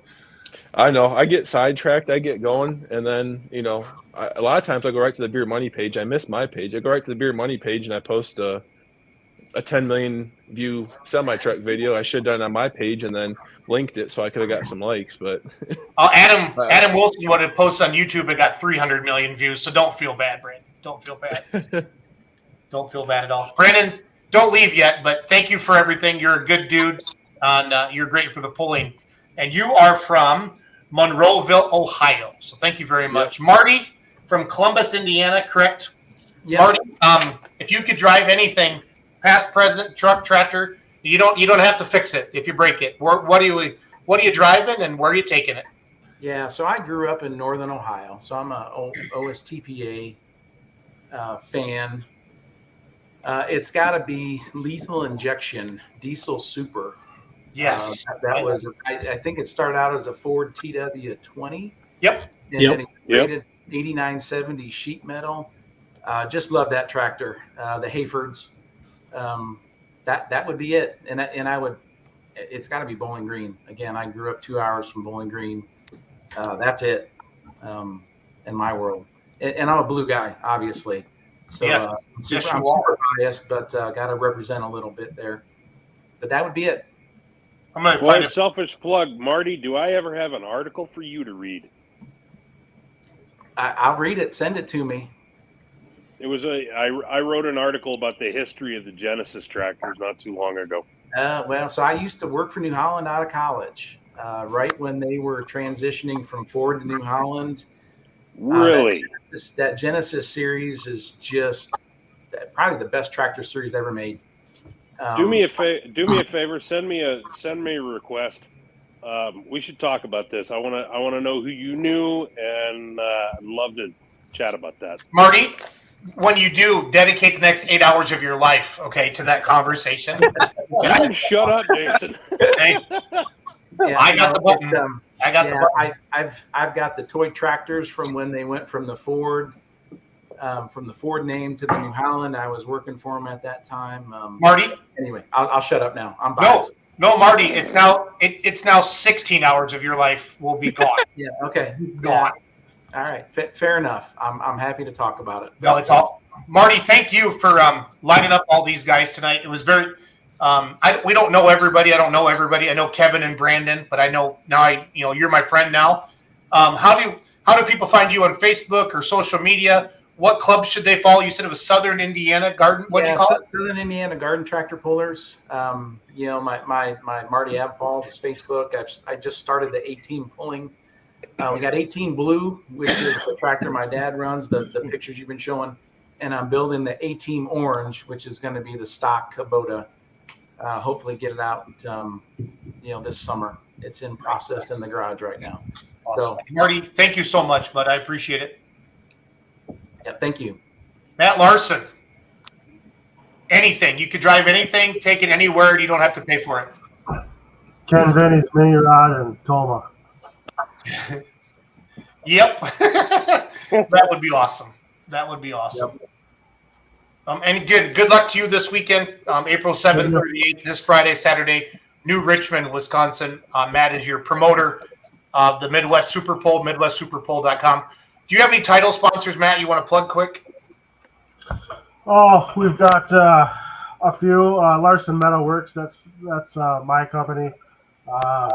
Beckius Repair, M&P Utilities, Zach Kerber Machine. Those are Wrath Racing, Total Excavating. Those are kind of our big ones. Awesome. Well, thank you for being a promoter. We know how much work it is. So thank you. Thanks for having me on. Hell yeah. Anytime. Kevin Moore, the keys to anything. Take it anywhere and you don't have to pay for it if you break it. Old school. The Red Baron. Johnny Klug's tractor. Say that one more time for me. The Red Baron. I love it. I watched Hard to argue with that. Yep. I wished I knew where that tractor was. If it's still together. It had its own. He was one of the first guys to run hyper hard, in Iowa, where I grew up. Like when he would run the big circuit, and those hyper rear ends had a sound. And Charles knows what I'm talking about. You can tell a hyper rear end as soon as they let off the clutch. Yep. And remember, George Hendrickson, the announcer, would say, "That's that Hypermax rear end, coming down the track." So super cool. He was a legend, that's for sure. So you're big on social media, Kevin. I know you got a TikTok, an Instagram, a YouTube. Oh, it's funny you even saying that. Dude, we don't have a Little Red Hooker page yet, do we? We just got Kevin Moore. Nope. We've got a Little Red Hooker page. Okay. Yep. And we're going to. I think I'm going to jump onto the YouTube deal here, get a motor back, and we're going to start doing a bunch of that as we put the tractor back together. That's super smart. Yep. I think after being down there in Florida with Wilson, he does some cool stuff, and I'm thinking that's kind of where we need to go. Yeah, Bruce does a good job with all the builds and stuff like that, and that's really people would eat that up. Man. Yep. So eat it up. Well, thanks for coming on tonight, Kevin, and thank you for. I mean, honestly, you spearheaded this compact diesel thing. I know you're pretty humble, but I don't care. You and Corey, a lot of time and miles and a lot of beer, a lot of whiskey. Yeah. Yes, sir. Hopefully a lot more. Yeah, hopefully a lot more for sure. Steve, our Texas representative. Everything's bigger in Texas except garden tractor pulling. Yes. How much do you love John Deere? Because we're really having a hard time deciphering really if you're a fan or not. Well, just I don't know. Just maybe I don't know. He bit. bought that one special for the show. He didn't even take the tags off. Yeah. So I'm actually originally from Illinois. Oh, really? I didn't know that. Galesburg is where I'm from. You got to be kidding me. And my parents. Hold on. How far is that from Oquawka, Kevin? 30 miles. I used to race boats in Oquawka. Really? Yes. You're a river rat? You're a river rat, Steve? Yes. Yeah. I got 40 stitches across my head from an outboard motor. Can you show us? Can you take your head off? That explains a lot. I can't. There's one right there, all the way across. Let's see here. You can't see it. There's some right there. Yep, I see that. And I got some on I can't do it with my camera. Anyway, I got tore up pretty good racing boats. But anyway, Henry, Illinois, Knoxville, Illinois, Springfield, Illinois. I used to go to all those with my dad when I was little in the late 70s. And this is kind of a funny one. This will be my funny one. Did you ever remember Mother Jugs and Speed? Yes. Yep. Mm-hmm. I would be in Henry, Illinois with Mother Jugs as well. Because when I was 10 years old and I'd see her strutting out on the track, it was like, oh my gosh. But no, really, Clint Medding's tractor for sure. I got to take Texas. What track would I go to? I have no idea. Probably the I like watching indoor, but it'd have to be an outdoor track. Probably Bowling Green. Yeah, if you're going to wind a big pro open, I want you to take it outside Yeah. so you can enjoy it. But if you're going to bring Clint Medding's pro stock and wind it up, it's got to be Rock Valley or Wisner, doesn't it? Yeah, a big outlaw hook. Yep. Tell you what, Steve, bring your fire suit and your helmet and just come up to either one of those hooks, and we'll see what we can do. Hey, I've driven some big alcohol tractors. There we go. I've driven a case with my green suit on. Whose was that, Steve? He's up here in. You put me on the spot. Give me a second. It's a live show, Steve. It's a live show, and it's hard not to put you on the spot. I know. He's probably watching. My mind just went blank. So he runs a poll up here once a year, sometimes twice a year, up near Gainesville, and he brings the Texas group up there. The TTTPA? Yes. Yeah, they come up and pull. Usually the Outlaw doesn't go there, but the TTTPA, they pull up there. Doug, I can't think of his last name now. It's not Voth because he's got a mod. No. But he's got a cock shut that runs on alcohol up there that I've hooked with. Okay. But no, it'd be Medding's tractor for sure. Yep. So I have to ask before you go, would you ever do the dinghy boat races? Do what? Say that again. The dinghy boat races? You ever seen that? No, I haven't. Google it. Dinghy boat races. All right. Dinghy boat races. Yes. If you race boats, dinghy boat races, that'd be right up your alley. I guarantee it. All right. Well, Steve, thanks for coming on the show tonight. Thanks for going out and buying all that John Deere stuff so you could look cool on the show. So. Hey, that's just stuff my wife throws away on a daily basis. Hey, Steve, before you go, what's in all those shadow boxes behind you? Where at? Those are windows. Directly behind you. Those are windows. Like right. The other side. Yep. Yeah, there, and the one behind your melon, and then that one. Those are windows in my barn. But there's a. Are you talking about that one right there? Well, yeah. He sees a toy tractor. Right there? Yeah, that. Yeah. I mean, that looks like a 7520, but I don't know for a fact. Oh, yeah. All right, cool. Yep, I've had that since I was probably 6 years old, maybe.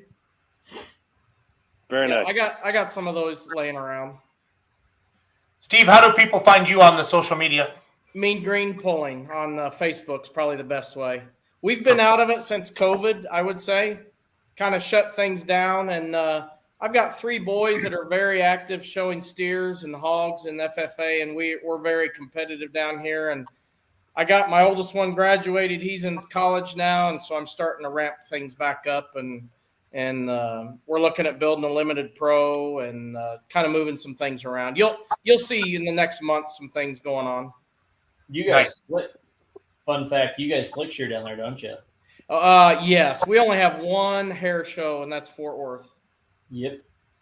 I race show cattle, so I'm familiar with that side. It's a big one. I got a good one for next year. We're going to be in that. Nice. That's why you don't have any money for your tractors. You know what? I was saying I could buy a big and probably fund a big tractor once we quit showing calves. Yep. Anybody who knows, they've done it. They know what you're talking about. So, but no, you're a hell of a dad, Steve. Your kids seem to like you. Thank you. Thanks for coming on the show tonight, buddy. I appreciate it. Bob Kauffman, Ruffsdale, Pennsylvania. If you could drive anything, anywhere, and not worry about if you break it, you don't have to pay for it. What are we doing? Can I change years also? Can I go back in time a little bit? Of course. 100%. Okay, shotgun red, bowling green, with the turbo on fire at the end of the track. Carl? Perfect. Might be the most descriptive answer we've ever gotten. The most date specific ever by far. Bob, do you do much on social media? Just my own name, but I'm with the Listy Grove group and the Mountain Ridge GT Pullers is all within that group. Awesome. Well, I want to thank you guys for coming on tonight, sharing your knowledge. We should do this again. Anytime you guys have something coming up you want to promote, just reach out to us. Marty, you got my email, and we'll just stay in touch, okay? Hey, Yep. Jason. Yes, sir. We've probably all forgot, but on Facebook, we got Diesel Garden Tractor Polling is a page. Okay. And do we have a public limited pro page, Bob? Yep. Yes, public limited, and that's a great place to ask questions. Limited pro Public stock mark. diesel. Yeah. Steve, send me those links on Messenger, I'll do it. and I'll post those up. Okay. There's several of them. Cool. Well, I'm gonna let you guys go, and we're gonna wrap up the show with our little our panel. And you guys, thank you for coming on, Larson. Good luck this weekend, and we'll talk to you guys soon. Thanks for the offer. Thanks, everyone. See you, Jason. Thank you. See you guys. Thanks Yeah. for coming on. Nice hoodie, Charles. Yeah, it's not bad. Yeah. Nice hat too. I'm real partial to the hat. All right. Yeah, I get it. So whose meme was better, Roos's or mine? Do you guys know what I'm talking about? We're gonna have. I need votes because I'm pretty proud of mine. And I saw Ryan's. Okay, here's I don't mine. know, I saw yours. I did not see both. That hurts. That hurts a little bit, but that's okay. Adam Wilson opened up the show with "Hello, gentlemen," and Jason. So I mean, whatever. I don't have a lot of feelings. He chose violence tonight. Oh shoot! That was a great show, guys. That was a great show. It was so cool to learn so much about that. So I saw Roos's. I saw Roos's today, and I was very proud of that. Very, very proud of that, Roos. And I thought, well, heck.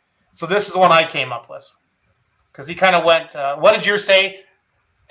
Yours is after. As far back as I can remember, I've always wanted to be a gangster, which is the opening line to Goodfellas. Yep. So say that in Ray Liotta's voice. Ray Liotta. So I came up with Ray Liotta, you Coolio. gotta hear the music start playing immediately in the background too. Yeah, as he shuts the trunk. Uh-huh. As he shuts it. So I came up with Coolio, Gangster's Paradise, and I put Freedom Hall as the Grandview Gangster Paradise. Yeah, let's see you Photoshop some cornrows on Masterson's melon. You know what? If you give me time, I'll figure it out one way or the other. Yeah, I'll bet you will. No, what a weekend! The 10 grand to win. I don't know if you guys saw the video of Doug got of Jeff Hurt pacing with one tractor left to go, and Hurt's just rubbing his hair and walking in between tractors and stuff. And I mean, what's a normal purse for minis, guys? 2 grand, 2,200, or 2 grand to win? Do you know, Charles? No, because my rule book is upstairs. Okay. That would be my guess for a Grand National or a Champions Tour, hook, I think. But yeah, I just think that was so awesome to see that and to see Mike Connie put. Well, hell, Cody's in there. I mean, is anybody still around, Cody? Can you find out what they normally get paid? Right. But no, what a weekend just to see those guys get after it for the 10 grand. For that. Crowd-wise, I think it was similar to last year. I talked to the marketing people. So Monster Jam stuck it in their ass, guys. Something about Monster Jam was the weekend before, okay, in Freedom Hall. So they could do any promotion, nothing on Ticketmaster officially, any promotion until Monster Jam was over. So that's so hard, to 1 week that, right before. Because you could send people through the NTPA site. But, I mean, I still think it looked like it was – what I was told by Mike Ott was the big show guys hold 17,000, right? They pull off the bottom seats. They can hold 13,000 if it's sold out. And I'm thinking they're in that probably 8,000-9,000 ticket range is what I'm hearing. I don't know. I watched the live stream. I don't know if you guys did or not, or you could see the crowd. There were some sparse seats up top, but the bottom bowl looked pretty full. So Travis Schlaubaugh says 1,200. It's only $1,200 to win. Are you serious? No, it's got to be more than that. That's a travesty. It's $1,000 to win the Outlaw 4-1 class. That's why I'm saying it's got to be more than that. Seriously, guys. Seriously, Travis. Don't be messing with me. So. Okay. It's not really anymore. Wow. So 10 grand's a big jump, guys. 10 grand's a big jump. So it was just fun. It was fun to see it this weekend. So Jeff Hurt, Mr. Masterson, The young Rook. I don't know is it Rook? What's his first name? Spencer. Spencer. And then Super Stock Open Terry Blackburn. So that was pretty cool to see that Super Stock class. None of these M80 went the farthest, and he didn't have a good hook. He even admitted that on Facebook. He got off to the right and then came back with the brakes. Kent Payne, I was really hoping. Colin didn't put it on the track, but didn't get very far. And then Kent Payne didn't run like he normally does. It just they weren't lighting and getting on top the Chargers like they normally do. So Kent Payne was saving it for Doug Meisinger. Yeah. I know Travis is gonna kick Doug's ass. That's what he told me. So, but I was watching. I want to know what that conversation was between Hulls and Jeff Hurt.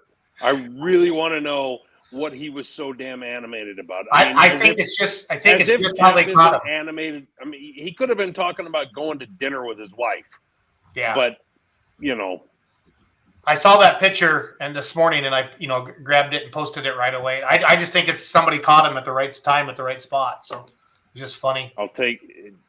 As photographers, Cody and Charles and I will take timing and luck over anything else 8 days a week. Yep. So Travis says it might be more for Louisville, but around $1,200 for an outdoor. Yeah. Wow. I just always thought it was a little bit more. And Ulmer agrees. So there's a couple Super Stock legends. They would know what they're talking about. Tragedy. Adam Wilson doesn't know what he's talking about. But, he said Super Stock was rough. Yeah, it was. It was a tough class. Charles, what do you got coming up in your world, buddy? Well, it's mid-April, so my main focus this next weekend between Easter is taxes.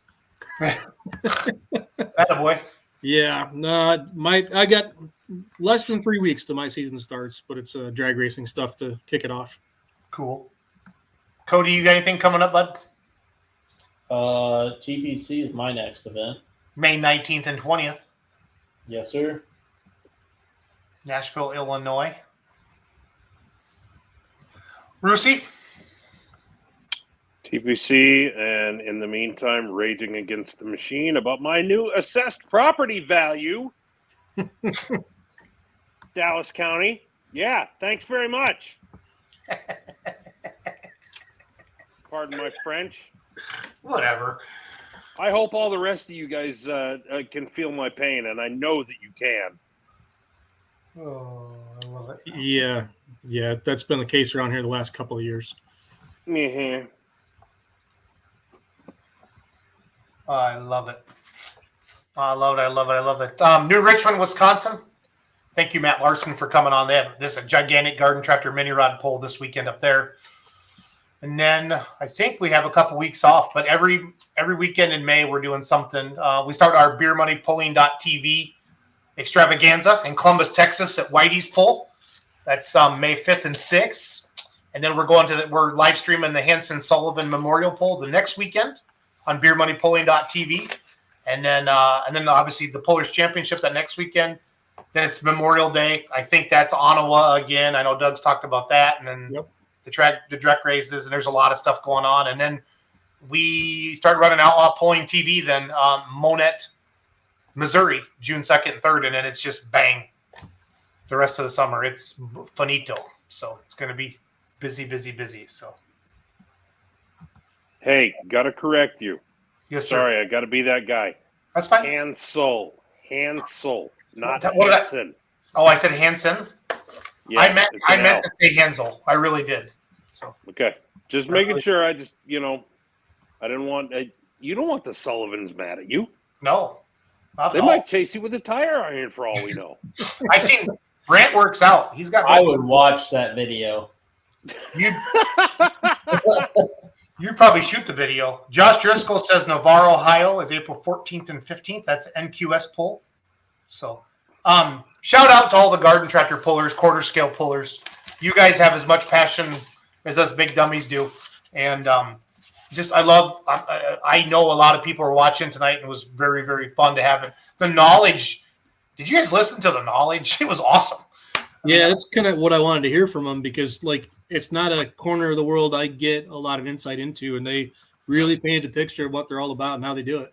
Yeah, and I mean, if you wanted to get into pulling, that's where, that'd be a great place to start, because there's many pro stock pullers that we talked to today that started on an antique, guys. And one of them just won has won Louisville twice this year, so it's going to be okay. And Danny Schmucker is another one. Yeah. We've had him on the show, so. The next couple weeks is going to be kind of dedicated. I'm going to get back to those 15-minute per motor ones. ECI has reached out. PI Motorsports has reached out.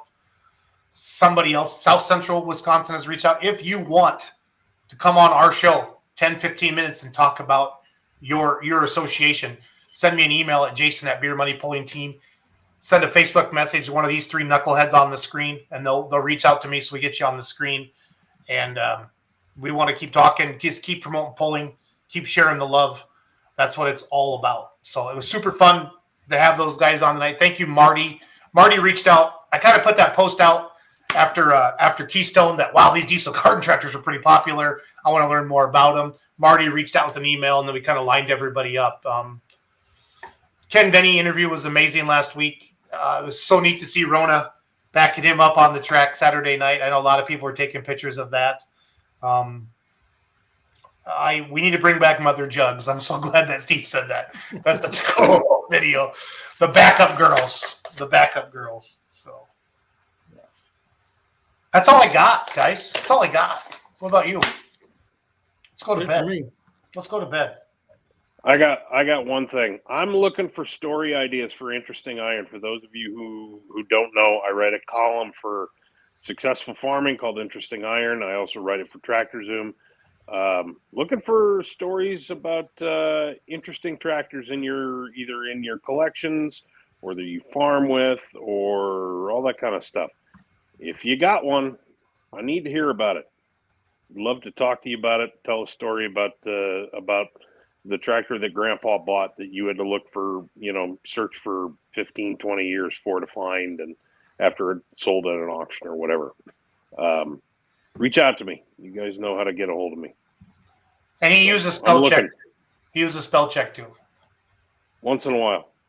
Oh, you write well. I don't like to give you a lot of compliments publicly, but you do a good job. So. Yeah, Kurt Allman was the subject of the last article, and it was fun.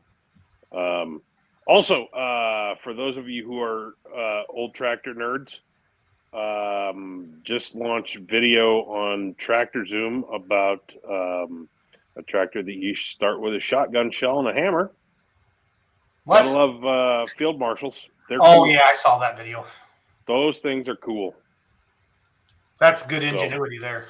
So, yeah, the British did well with that one.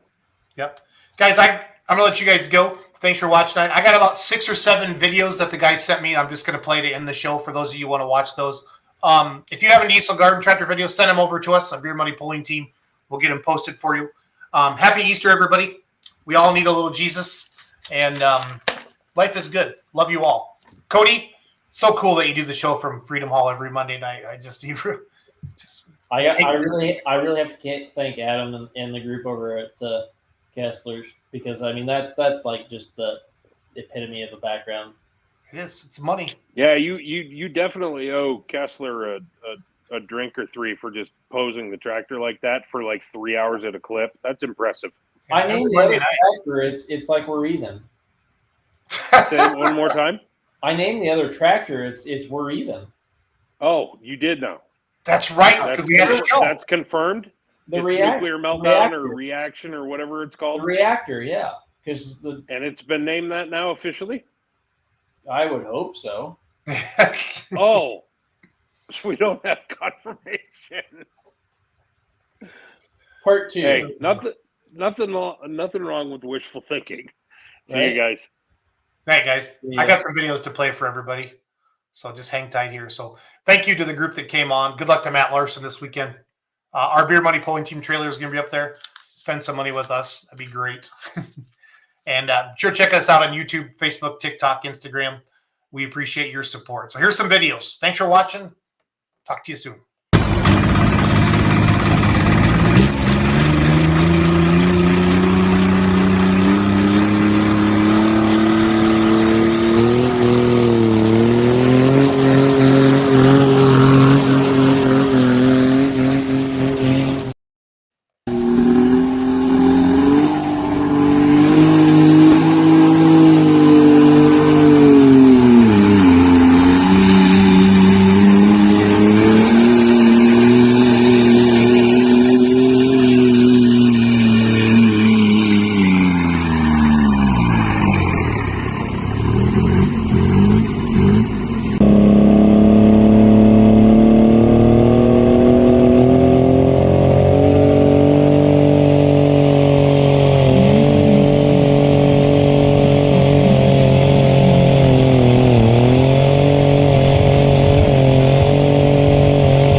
Moving for legendary.